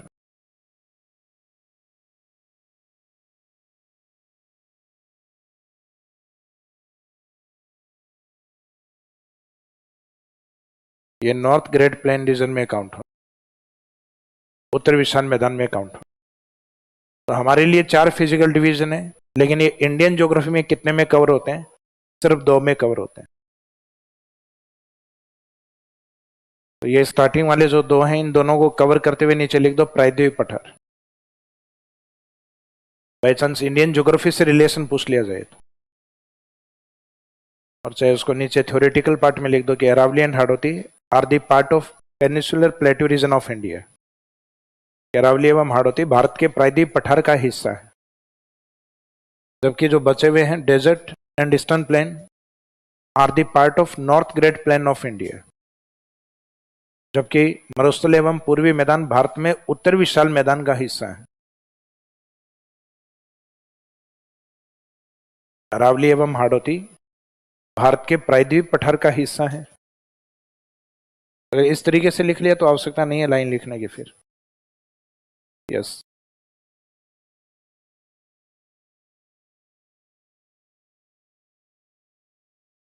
जियो सिंक्लाइन यानी जो दरार होगी वो तय है कि वो डीप वाला एरिया है, डीप एरिया में हमेशा पानी आएगा, क्योंकि दोनों ओर से जो लैंड पार्ट होते हैं उसमें ड्रेनेज जब भी एक्टिव होगा तो ड्रेनेज एक्टिव होने के कारण उसमें पानी आएगा। पानी आने से उसमें धीरे धीरे सेडिमेंट जमा होंगे, और सेडिमेंट्स जमा होने के कारण उसके ऊपर प्रेशर बढ़ेगा। फॉर एग्जाम्पल, जैसे जनरली आपके प्लेट टेक्टोनिक थ्योरी आती, तो उस प्लेट टेक्टोनिक थ्योरी में आपको बताया जाता है कि जो अंगारा लैंड और गोंडवाना लैंड जो डिवाइड हुए, यानी जिसमें अपने नॉर्थ अमेरिका प्लेट और यूरोप एंड एशिया यानी यूरेशियन प्लेट्स अंगारा लैंड में, बाकी जितनी भी प्लेट्स हैं या महाद्वीपों सदन में है, अब उनसे ड्रेनेज सिस्टम जो एक्टिव है, जो नदियां नॉर्थ में उन्होंने यहाँ पे सेडिमेंट को डाला, सदन में जो ड्रेनेज सिस्टम एक्टिव है उन्होंने यहाँ सेडिमेंट्स को डाला। तो यहाँ जब सेडिमेंट्स धीरे धीरे डलना स्टार्ट होंगे तो इस पे प्रेशर आना स्टार्ट होगा। तो यहाँ प्रेशर आप लगाओगे तो धीरे धीरे ये एक दूसरे के वापस नजदीक आएंगे। तो ये वाला जो पार्ट है गोंडवाना लैंड अलग हो गया, ये तो ठीक है, ये अंगारा लैंड ये भी अलग हो गया, लेकिन ये जो बीच में जो टेथिस जियोसिंक लैंड पार्ट है, इसमें सेडिमेंट जमा होने के कारण इस पर प्रेशर बढ़ने लग गया, और प्रेशर बढ़ने के कारण ये गोंडवाना लैंड यानी जिसको हम मानते हैं इंडो ऑस्ट्रेलियन प्लेटी, जो अपने प्लेट होती है ना, तो इंडो ऑस्ट्रेलियन प्लेट जो है वो ये इंडिया वाली गोंडवाना लैंड वाली प्लेट, जबकि इसके ऊपर वाली जो अंगारा लैंड वाली प्लेट है वो उसको यूरेशियन प्लेट कहा जाता है, क्योंकि उसमें यूरोप काउंट है और उसके सामने एशिया काउंट। तो ये यूरेशियन प्लेट और ये दोनों एक दूसरे की तरफ आ रही है, और इन प्लेटों का प्रेशर है वो टेथिस सी के नॉर्थ पार्ट में सबसे ज्यादा लग रहा है, और यहाँ प्रेशर अधिक लगने के कारण जो सेडिमेंट्स हैं वो ऊपर निकल आए, और वो सेडिमेंट्स जो ऊपर निकल आए वो कौन है? वो हिमालय। तो हिमालय क्या है? तो हिमालय टेथिस सागर के सेडिमेंट से बना हुआ माउंटेन है, टेथिस सागर के मलबे से बना हुआ माउंटेन। तभी थोड़ी बहुत बारिश होती है, बादल फटते हैं, बादल फटने मीनिंग घंटे में 100 सेंटीमीटर से अधिक बारिश का हो जाना, तो इसका मीनिंग अचानक तेज वर्षा का हो जाना, वो अपने आप में क्राउड ब्रस्टिंग में काउंट होता है। तो वहां जैसे ही बारिश तेज होती है तो ऊपर से जो मलबा होता है यानी जो मिट्टी होते हैं, सेडिमेंट्स होते हैं, वो नीचे की ओर आ जाता है, और जितने भी रास्ते होते हैं वहां कोई टेंट वगैरह या कोई कुछ जगह है, कोई गांव है, तो वो उसके साथ मलबे के साथ ही बह जाते हैं। जैसे इस बार हिमालय रीजन में पिछले 1 महीने में कई घटनाएं हो चुकी हैं, केवल अगस्त के अंदर। तो वो इस कारण होती है। अरावली में घटनाएं क्यों नहीं होती? क्योंकि अरावली वॉल्केनिक माउंटेन ज्वालामुखी पर्वत है, क्योंकि भारत का प्रायद्वीप पठार का जितना भी हिस्सा बना हुआ है वो वोल्केनो इरप्शन से बना हुआ है, सेडिमेंट से नहीं बना हुआ।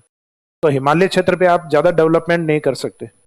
तो हिमालय क्षेत्र में बेटर कनेक्टिविटी क्यों नहीं हो सकती, ज्यादा डेवलपमेंट क्यों नहीं हो सकते? क्योंकि सेडिमेंट्री रॉक्स के पार्ट, तो अगर वहां पे आपने कुछ स्थापित कर भी दिया और वो कंपन के कारण अगर चट्टानों ने अपनी जगह छोड़ दी तो नीचे घाटियों में मिलेंगे फिर, जैसा कि कई बार घटनाएं होती है। वो घटनाएं हिमालय में इस कारण अधिक होती है क्योंकि सेडिमेंट्स माउंटेन। तो जो टेथिस सी वाला जो पार्ट है, जियोसिंक लैंड पार्ट, अगर उस पर प्रेशर लगना स्टार्ट हो जाए तो ये दोनों पार्ट अब आपस में एक दूसरे के निकट आ रहे हैं। तो पेंजिया जो कभी आपस में डिवाइड हुआ था, वो पार्ट सब एक दूसरे की तरफ बढ़ रहे हैं टेथिस सी के अंदर प्रेशर बढ़ने के कारण।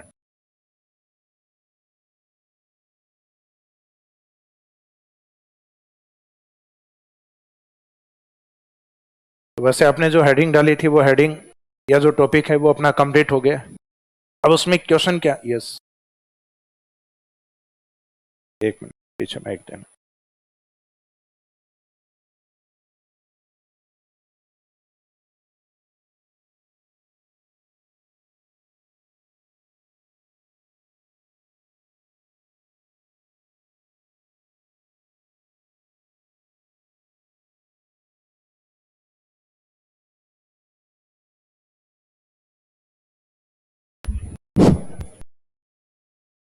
हाँ जी।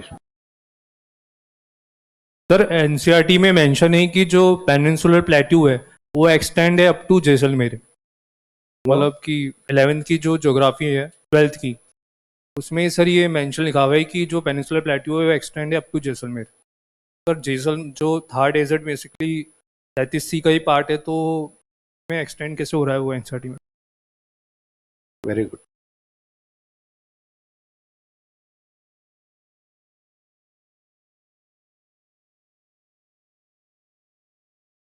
अभी पश्चिमी राजस्थान में आपने सुना होगा जैसलमेर में कुछ नई सिविलाइजेशन भी मिली है, कुछ सभ्यताएं भी मिली है। तो ये क्या पॉसिबल है कि इंसान अपना घर मिला के और उस घर बना के, हो सकता है उस घर को तोड़ के वो दूसरा नया घर बना ले, हो सकता है घर को तोड़ के वो बढ़िया गार्डन बना ले, लेकिन ये क्या पॉसिबल है कि वो घर को बनाकर और उसके ऊपर मिट्टी कवर कर दे? एक घर बना के उसको मिट्टी से ऊपर से कवर कर दे, तो ये पॉसिबल नहीं है। तो अपने जो पुरानी सिविलाइजेशन जो मिली है, तो इसका मीनिंग वो सिविलाइजेशन बहुत पुरानी है, 4000 साल पुरानी, 3000 साल पुरानी। तो जब कभी स्टार्टिंग में ये जो पार्ट बना है, तो ये वोल्केनिक इरप्शन या ज्वालामुखी का जो लावा है वो अपने जैसलमेर जोधपुर तक भी फैला हुआ है। लेकिन उसके बाद में जैसे हम मानते हैं कि गोंडवाना लैंड है ये एंशियंट पार्ट, इसका मीनिंग इसका निर्माण कम से कम 33C से पहले हुआ है। और टेठी सागर और उसके बाद में जैसे 33C वाले पार्ट में भी इस साइड में हिमालय से निकलने वाली जो रिवर्स हैं, उन रिवर्स ने यहाँ सेडिमेंट जमा करने स्टार्ट किए हैं। तो राजस्थान का पश्चिमी भाग है जहाँ सेडिमेंट जमा होने के कारण अब उन एरियाज के ऊपर मिट्टी कवर हो चुकी है। तो मिट्टी कवर हो चुकी है, लेकिन उस मिट्टी के नीचे बॉटम सरफेस तो है ना कुछ, तो उसका जो नीचे जो बॉटम या सरफेस जो पार्ट है नीचे का, जो हो सकता है नीचे आपको 20 मीटर भी नीचे मिल सकता है, 60 मीटर भी नीचे मिल सकता है, तो वो एरिया वास्तव में गोंडवाना लैंड का पार्ट है। For example Barmer and Jalore की इग्नियस रॉक से बनी हुई ग्रेनाइट चट्टाने, तो Jalore and Barmer are not part of Aravalli. ये जालोर और बाड़मेर वो अरावली का हिस्सा नहीं है, तो वहां पहाड़ियां कैसे आई? तो इसका मीनिंग है प्रायद्वीप पठार का जो मैग्मा या लावा जो निकला था वो राजस्थान के पश्चिम तक फैला हुआ है। यहाँ तक कि जोधपुर के अंदर भी वैसी चट्टाने हैं जैसे बाड़मेर के मालानी के अंदर है, तो जोधपुर के अंदर भी हम कहते हैं मालानी रॉक्स। तो मालानी अपने बाड़मेर वाले हिस्से को बोला गया। तो मालानी बाड़मेर और जालोर का जो हिस्सा है वो मुख्यतः किस प्रकार की चट्टानों के लिए प्रसिद्ध है? Granite rocks. Granite rocks is an example of igneous rocks, यानी पृथ्वी के स्टार्टिंग में जो वोल्केनो से निकलने वाली जो चट्टाने होती हैं उनको कहते हैं आग्नेय चट्टाने। तो उन आग्नेय चट्टाने जो कठोर होती हैं, जो प्राइमरी रॉक्स हैं, उनकी जो अपन कह सकते हैं करेक्टरिस्टिक्स कहें या उनकी प्रॉपर्टीज कहें, तो प्रॉपर्टी होती है टफ होती है ज्यादा। हर चट्टान नहीं होती, लेकिन मोस्टली जो ग्रेनाइट रॉक्स होती हैं ये ज्यादा टफ होती हैं। तो ग्रेनाइट पत्थर ही देख लो, आपको कठोर पत्थर होता है। तो इसका मीनिंग है वो कहीं ना कहीं जो पश्चिमी राजस्थान के अंदर प्रायद्वीप पठार में जो लावा इरप्शन हुआ था, लावे का उद्गार जो हुआ था वो पश्चिमी राजस्थान तक पहुंचा हुआ है। लेकिन वो हर जगह वो चट्टानें अपने को ऊपर नहीं मिल रही हैं, क्योंकि वो पश्चिमी राजस्थान में बहने वाली सरस्वती नदी के द्वारा या तो जो छोटे मोटे माउंटेन थे वो इनका इरोजन हो चुका है, जो छोटी मोटी पहाड़ियों के रूप में अब दिखाई देते हैं। तो इरोजन के बाद में जो हिल्स या छोटे माउंटेन्स जो दिखाई देते हैं,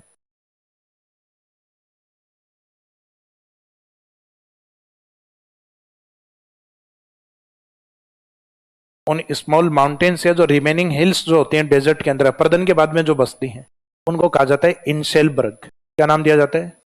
इंशेलबर्ग कहा जाता है। ये जर्मन भाषा का शब्द है। इंसेल का मीनिंग होता है वहां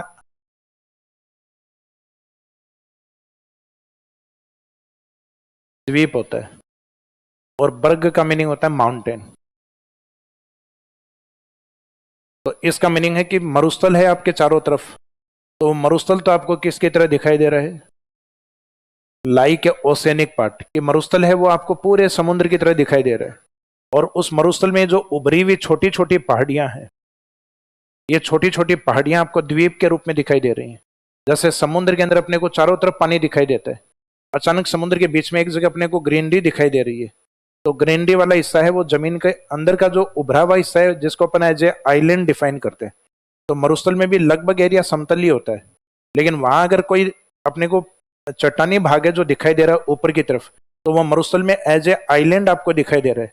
इसके बारे में एक जर्मन ज्योग्राफर हैं बॉर्नहार्ट, बॉर्नहार्ट ने इनके बारे में बताया था कि ये इंशेलबर्ग कहलाते हैं। तो वो जर्मनी के थे, तो उन्होंने जर्मन शब्द यूज किया है। बाकी अपने लिए तो वो होंगे मरुस्थल में दिखने वाली द्वीपीय संरचनाएं। या मरुस्थल में बाड़मेर, जालोर, जैसलमेर की जो पहाड़ियां जो अपरदन के बाद बची होती हैं, उन पहाड़ियों को क्या कहा जाता है? इनशेलब्रग कहा जाता है, जो आगे हम पढ़ेंगे ज्योग्राफी के अंदर।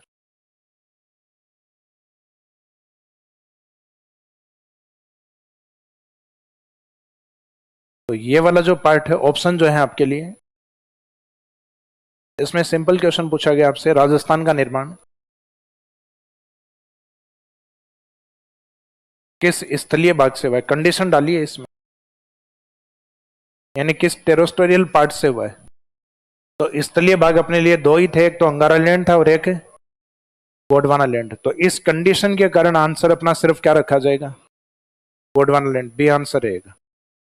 फिर दूसरा क्वेश्चन है कि राजस्थान का निर्माण किस जलीय भाग यानी सी पार्ट में या किस भूसनती में हुआ है? तो इसमें से जलीय है, भूसनती वाला पार्ट है, तो लैंड वाले पार्ट तो नहीं है उसमें, तो इसमें आंसर फिर क्या रहेगा? टेटिस से। तो ये इंडिविजुअल आंसर अपने अलग अलग इसलिए बता रहे हैं क्योंकि इसमें कंडीशन दी जा रही है अपने को, तो कंडीशंस के अकॉर्डिंग आंसर। बिना कंडीशन अगर आपको बताया जाए कि राजस्थान का निर्माण किससे हुआ है, तो राजस्थान का निर्माण जीटी से हुआ है। अपने हेडिंग डाला था ना, फॉर्मेशन ऑफ राजस्थान, आगे लिखा था जीटी। तो सिंपल पूछा गया राजस्थान किसके द्वारा बना हुआ है, तो आंसर रहेगा गोंडवाना लैंड और टेथी सागर दोनों से बना हुआ है। तो इसका मीनिंग आंसर आपका बी और सी। और राजस्थान के निर्माण में किस भाग का योगदान नहीं रहा? तो ये हमने राजस्थान में लिखा तो था हमने डायग्राम में, लेकिन राजस्थान से रिलेशन नहीं है इसका, तो अंगारा लैंड से अपना कोई रिलेशन नहीं। तो इसका मीनिंग एग्जाम में आंसर कोई भी हो सकता है, ये एग्जामिनर के क्वेश्चन के ऊपर डिपेंड करेगा। तो कभी भी अपने को ऐसा नहीं है कि ऑप्शन दिखे और सीधा अपन डी देख करके आ गए। ये तो हमारे सुने हुए नाम है राजस्थान में, गोंडवाना लैंड और टेथी सागर। तो सुने हुए नहीं, ऊपर देखना है क्वेश्चन क्या है। जैसे कई बार होता है ना, कुछ सब्जेक्ट अपने लिए टफ होते हैं, तो वहां अपन क्वेश्चन को नहीं देखते 4A 4B 4C। तो ये गोले ऐसे नहीं करें कि आप पहले गोले भर के आ रहे हो और बाद में देखते हो कि अच्छा आज आरपीएससी ने क्वेश्चन क्या दिए, ये भी पढ़ लेते हैं। तो ये अपने को पहले पढ़ने हैं। तो ये वाली जो कंडीशंस है, इनको थोड़ा ठीक से देखना है कि अपने को बाउंड किया गया कंडीशंस में, तो आंसर एक अलग तरीके से रहेंगे। कंडीशन में बाउंड नहीं है, सिंपल पूछा राजस्थान का निर्माण कैसे हुआ है, तो निर्माण दोनों ही तरीके से हुआ है, गोंडवाना लैंड वाले पार्ट से भी हुआ है और टेथी सागर। जी वाले पार्ट जो पहले आएंगे और टी वाले बाद में आएंगे। तो जी वाले में पहले अरावली और हाड़ौती, और टी वाले में थार डेजर्ट और उसके बाद में ईस्टर्न प्लेन। तो ये ओल्डेस्ट हो गया, और ये पूरा चैप्टर यही है सिर्फ ये कि राजस्थान का निर्माण किससे या राजस्थान की उत्पत्ति किससे हुई है, गोंडवाना लैंड और टेथी सागर। गोंडवाना में दो चट्टानी भाग हैं, टेथी सागर में दोनों मिट्टी वाले पार्ट। चट्टानी भाग हैं वो इंडियन ज्योग्राफी में किस में काउंट होंगे, प्रायद्वीप पठार, और मिट्टी वाले इंडियन ज्योग्राफी में काउंट होंगे उत्तर विशाल मैदान। क्योंकि इंडियन ज्योग्राफी में मिट्टी दो ही जगह, या तो तटीय मैदान कोस्टल प्लेन, तो क्या हम तट पे हैं क्या? नहीं है, तो इसका मीनिंग उत्तर विशाल मैदान में आएंगे अपने मिट्टी वाले पार्ट। चट्टानी भाग में आपके सामने दो ऑप्शन है, या तो हम प्रायद्वीप पठार में शामिल हो या फिर हम हिमालय में शामिल हो। तो क्या हिमालय राजस्थान में है? नहीं है, और हिमालय की चट्टानी वैसे भी सेडिमेंट्स ही है, यानी अवसादी चट्टानी हिमालय में अधिक पाई गई। तो ये फर्स्ट चैप्टर आपका कंप्लीट। अब नेक्स्ट हेडिंग डालिएगा, राजस्थान की स्थिति एवं विस्तार।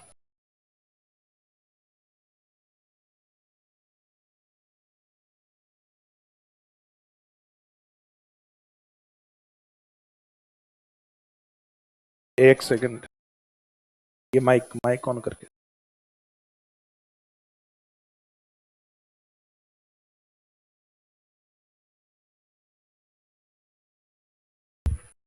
इस साइड।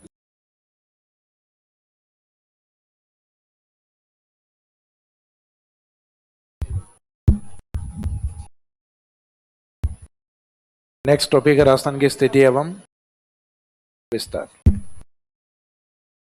हाँ जी sir. Hello hello hello. Sir, मेरा क्वेश्चन ये था कि जो नॉर्थन पार्ट है राजस्थान का, वो गोंडवाना में मानेंगे या टेथीस सागर का पार्ट मानेंगे? राजस्थान का नॉर्थ वाला पार्ट। हाँ जी सर। तो नॉर्थ पार्ट आप किसको मानते हैं भाई? पहले अपने को यह सोचना है कि नॉर्थ पार्ट हमें मानना किसको है। तो पहले माइंड में अपने आएगा सर बीकानेर संभाग। बीकानेर संभाग आएगा राजस्थान के नॉर्थ पार्ट में। और राजस्थान का नॉर्थ पार्ट किस में आता है, डेजर्ट में आता है या अरावली में आता है? डेजर्ट आएगा। डेजर्ट में आता है। डेजर्ट किस में आता है? टेथीस में। टेथी सागर। सर टेथीस में। अरावली भी ना सर उसका? राजस्थान के नॉर्थ में नहीं, वो राजस्थान के नॉर्थ ईस्ट में आती है। North- वो नॉर्थ ईस्ट वाला पार्ट है जो दिल्ली की तरफ समाप्त होता है, इस वाले पार्ट में। और फिर भी आप इसमें कंफ्यूज अगर अपने रहता है भाई इसमें कि अरावली भी तो सर नॉर्थ में जा रही है, तो फिर ये देखो मेजर पार्ट किसका है। राजस्थान में मेजर पार्ट अरावली का है या डेजर्ट का एरिया? तो डेजर्ट एरिया राजस्थान में mostly 61% area, mostly part of Rajasthan है वो। और फिर दूसरा अरावली का जो पार्ट है वो राजस्थान में केवल 9%। तो इसका मीनिंग है कि नॉर्थ में ज्यादा हिस्सा किसके पास है? डेजर्ट के पास। यह तो हालांकि अपने टोटल डेजर्ट लिखा है, हालांकि राजस्थान का मोस्टली एरिया है। ये आगे जाके हम पढ़ेंगे फिजिकल डिविजन्स में कि राजस्थान के भौतिक प्रदेश में कौन सा एरिया कितना कवर होता है। तो राजस्थान का जो 33C वाला पार्ट है उसमें डेजर्ट 61 है और मैदानी भाग 23 है। एंड राजस्थान का 84% भाग है वो 33C पे बना हुआ है। जबकि गोंडवाना लैंड का हिस्सा भले ही प्राचीन है लेकिन उसका एरिया काफी कम है, जिसमें अरावली 9% और हाड़ौती प्लेट्यू 6.89%, यानी अप्रोक्सीमेट 7%। तो ये 9 और 7 अरावली और हाड़ौती लगभग 16% है, ये गोंडवाना लैंड है। तो हम कह सकते हैं राजस्थान में जो मोस्टली एरिया या जो ग्रेटर पार्ट है वो 33C का है। 33C यानी डेजर्ट और मैदानी भाग के पास ज्यादा है, जबकि गोंडवाना लैंड वाला भाग है वो 33C वाले पार्ट से कम है। कम क्या, बहुत ही कम है, सिर्फ 16% पार्ट। तो इसका meaning 33C region greater than Gondwana land region, कि राजस्थान में 33 सागर का क्षेत्र गोंडवाना लैंड के क्षेत्र से ज्यादा बड़ा है। तो इसका मीनिंग हमें यह देखना है कि 33 सागर में है कौन, डेजर्ट और मैदान। तो तय है कि 84% पार्ट ये है। तो 33C region are greater than Gondwana land region, meaning Aravalli and Hadoti. आगे धीरे धीरे पढ़ेंगे फिजिकल डिविजन्स, धीरे धीरे समझ में आ जाएगा आपको।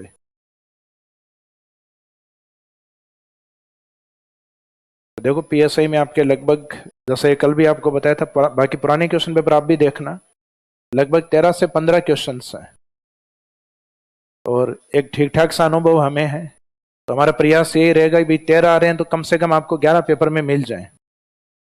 देखो गारंटी किसी चीज की नहीं है, गारंटी तो कल जीवन की नहीं है, लेकिन प्रयास लगभग ऐसा रहेगा, मतलब इतना आपको लिखवाया जाएगा।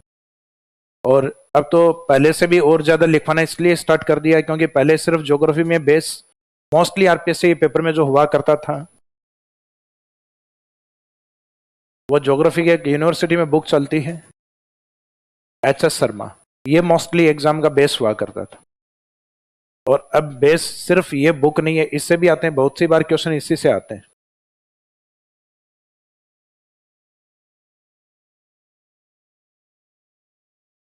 जब एग्जामिनर को बहुत ज्यादा मेहनत नहीं करनी है, जैसे कि जनरली पहले आरएस में बिल्कुल ही मेहनत नहीं करते थे एग्जामिनर, और ज्योग्राफी के अंदर अब तो बहुत ठीक क्वेश्चन आने लग गए हैं। आप 2012 से पहले के पेपर उठा के देखो, ज्योग्राफी के अंदर 1 लाइनर क्वेश्चन है, राजस्थान की सर्वोच्च चोटी कौन सी है, आंसर नीचे गुरु शिखर। फिर दूसरा क्वेश्चन आता है कि राजस्थान की जो सबसे बड़ा भौतिक प्रदेश कौन सा, ये आरएस की क्वेश्चन है। राजस्थान का लार्जेस्ट ज्योग्राफिकल एरिया कौन सा है, डेजर्ट एरिया।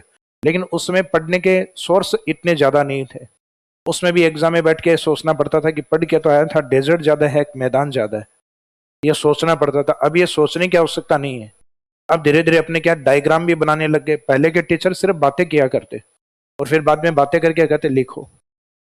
भाई आप में से जो पुराने लोग हैं उनको पता है कि ऐसे ही पढ़ाया जाता था, पहले समझाया जाता, बोर्ड के ऊपर काम बहुत कम हुआ करता। अब तो आपको पीपीटी लगा के पूरा पार्ट है वो दिखा के, उसके बाद में भी आपके फील ये रहती है सर समोसे खा लेते तो और ठीक समझ में आता। हालांकि उसका लिखने से समझ में आने से कुछ लेना देना नहीं है, लेकिन वो चीज हमारी तरफ से और इम्प्लीमेंट। तो मीनिंग है कि वर्तमान की जो स्टडी है वो थोड़ी सी अपने विजुअल्स के अकॉर्डिंग, डायग्राम्स के अकॉर्डिंग, उसके अकॉर्डिंग होने लग गई।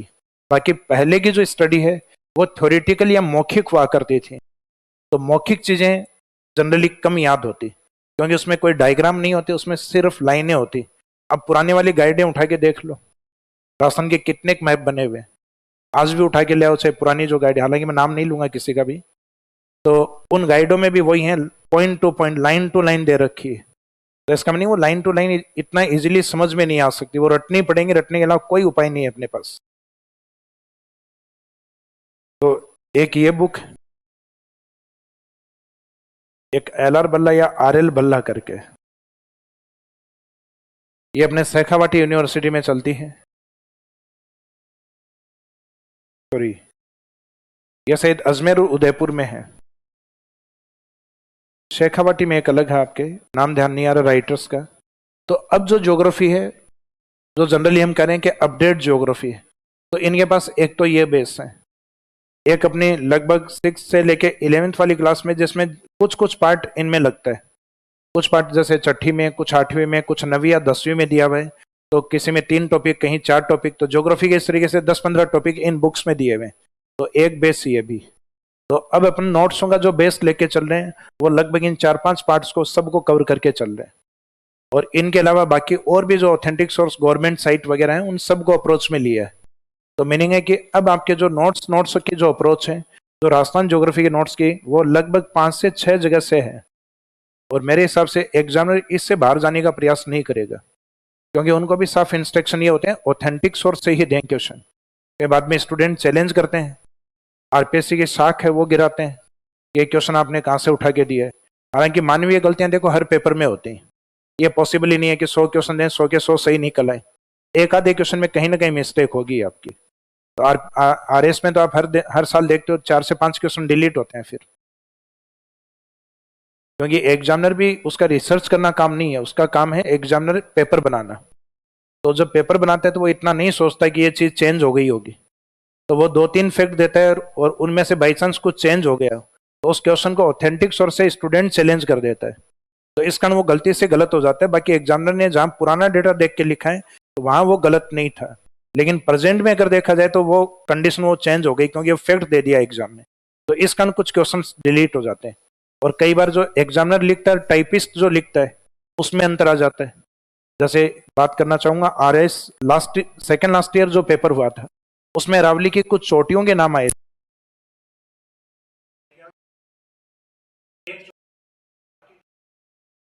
जो सतुर बूंदी में आती, जिसको सातुर बूंदी भी लिखते हैं, वो एक नाम ठीक लिखा हुआ था, वो रावली में नहीं था। और यही पूछा था रावली में कौन सा नहीं। और बाकी जितने भी सब थे, जैसे मोरमजी हम बोलते हैं अजमेर वाली को, टोडगढ़ को, उसको लिखा हुआ था दूर मराई जी। ये मीनिंग ही नहीं है कहीं। फिर एक अपने जयपुर के अंदर आपको ध्यान होगा, दिल्ली रोड पे चलते हैं, एक पहाड़ी आती है मनोहरपुर, जगह भी आती है मनोहरपुर, टोल टैक्स आता है, बोलने को मनोहरपुरा भी बोल देते हैं, तो मनोहरपुर है वो। तो जो मनोहरपुर की जो पहाड़ियां हैं, क्या हुआ?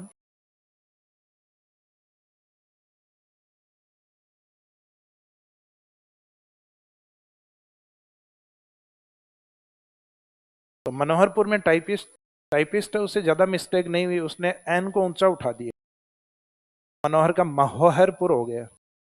अब बच्चे आके वो एग्जाम देने के बाद में, और एक अपने उदयपुर के पास में पहाड़ी आती,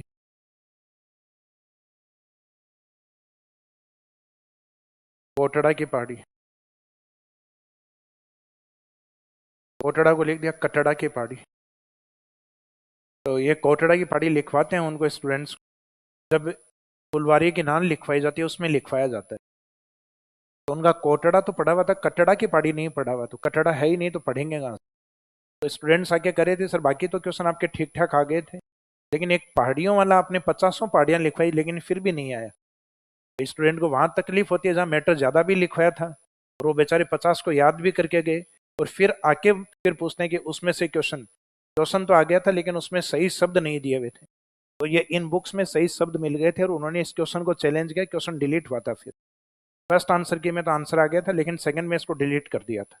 आरएस 2023 वाला है, भी जो सेकंड लास्ट ईयर जो पेपर हुआ है वो था ही। तो ऐसी छोटी मोटी मिस्टेक होना सामान्य सी बात है। ऐसी एग्जामिनर ने ये तो तैयार टारगेट तो नहीं किया होगा, उसने ऐसा करने का प्रयास तो नहीं किया होगा, गलती से हो जाता।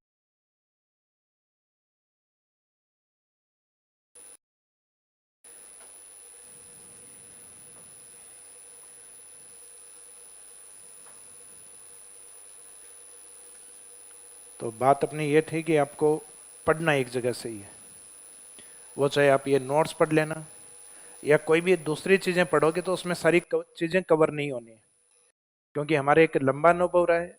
हम 6-7 जगह से सोर्स कलेक्ट करते हैं तब जाके आपका टॉपिक बेटर बनता है। तो इसका मीनिंग आप एक जगह कहीं से भी पढ़ेंगे, चाहे वो हरिमोहन सक्सेना सर की बुक हो, चाहे एच एस शर्मा की, कोई भी बुक अपने आप में कंप्लीट नहीं हो सकती। हाँ गाइडें उसको थोड़ा बहुत सबको एक साथ लिख के, तो हमारे वाली वो किताबें नहीं है, हमारे वाली गाइडें हैं, यानी वो सिर्फ स्टूडेंट को गाइडेंस करती हैं। तो नाम देने को हम किताबी नाम दे देते हैं उनका, लेकिन वो सिर्फ गाइड बुक होती हैं। तो सभी जो ऑथेंटिक डेटा होते हैं उन सबको एक जगह इम्प्लीमेंट करके और आप लोगों के लिए एक बेटर प्रयास किया जाता है। तो 100% उसमें भी नहीं होता। कारण यह है कि एग्जामिनर ने अगर उस किताब को या कोचिंग वाली गाइड को लेके टारगेट कर लिया कि इस गाइड और इस वाले जो पार्ट है इसके अंदर कौन सी एक बात है जो छोड़ी हुई है, वही पूछेंगे।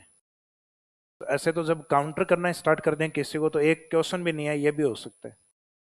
तो लेकिन अपन इन संभावनाओं पे नहीं चलेंगे कि एक भी नहीं आए, और ऐसा नहीं होगा क्योंकि ऐसा कुछ छोड़ा हुआ नहीं है नोट्सों में।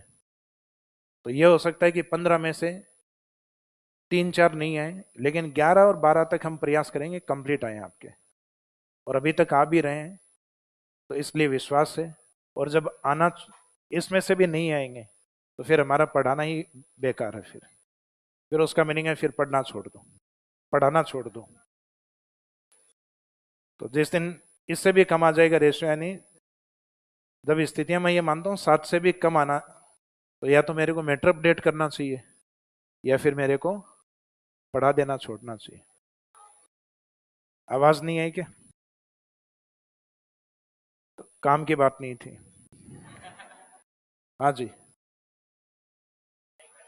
आवाज आ रही है? तो मना किसके लिए कर रहे हो? भाई मैंने ये पूछा आवाज आ रही है, तो आ रही है तभी तो मना कर रहे हो आप लोग।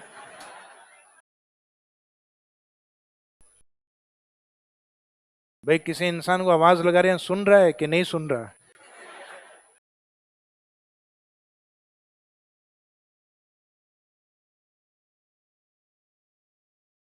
हाँ जी, राजस्थान की स्थिति वाला जो पार्ट है, क्या हुआ?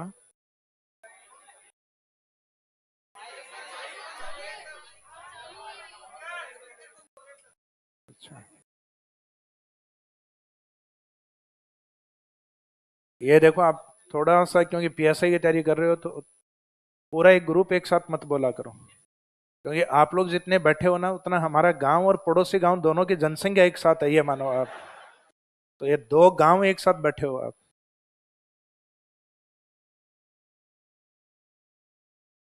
तो राजस्थान की स्थिति एवं विस्तार,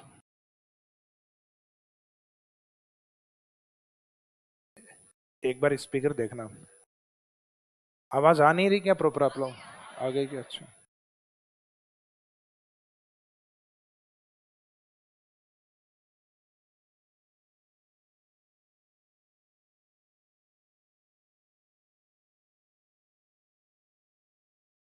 तो इसमें राजस्थान का जो एक्सटेंशन और इसका जो लोकेशन वाला पार्ट है, नहीं इस चैप्टर में 2 पार्ट है। तो कल आपको बताया था कि जो लोकेशन है उस लोकेशन के अंदर हम 2 पॉइंट को कवर करते हैं स्थिति के अंदर, एक अक्षांश और दूसरा देशांतर।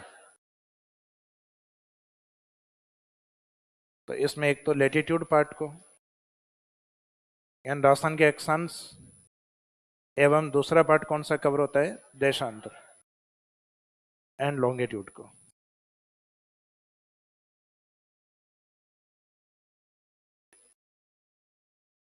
दूसरा मीनिंग आपको मैंने बताया था कि चैप्टर में विस्तार वाला पार्ट है अपने,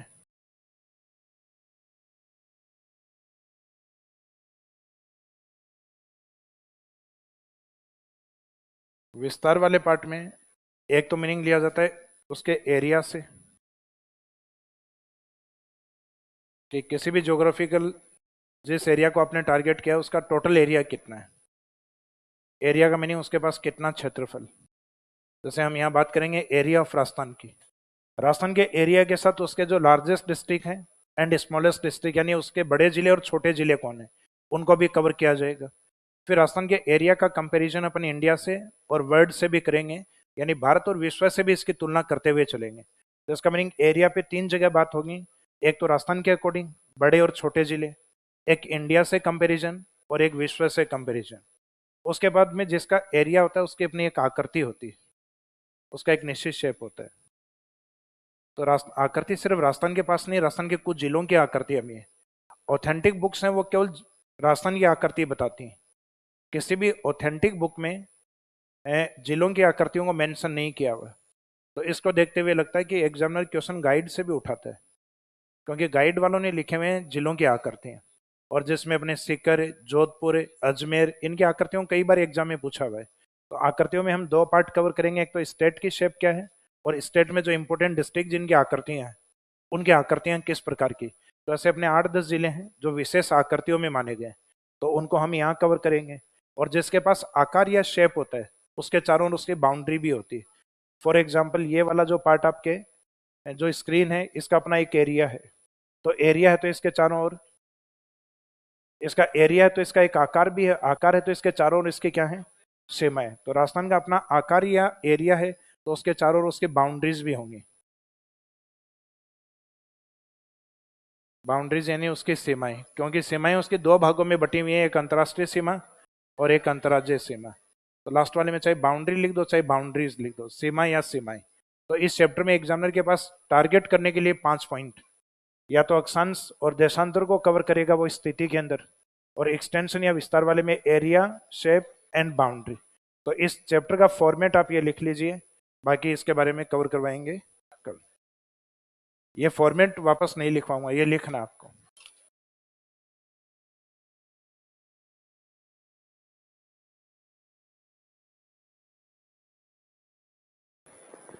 सूचना देनी है। ऑनलाइन आवाज की दिक्कत आ रही है।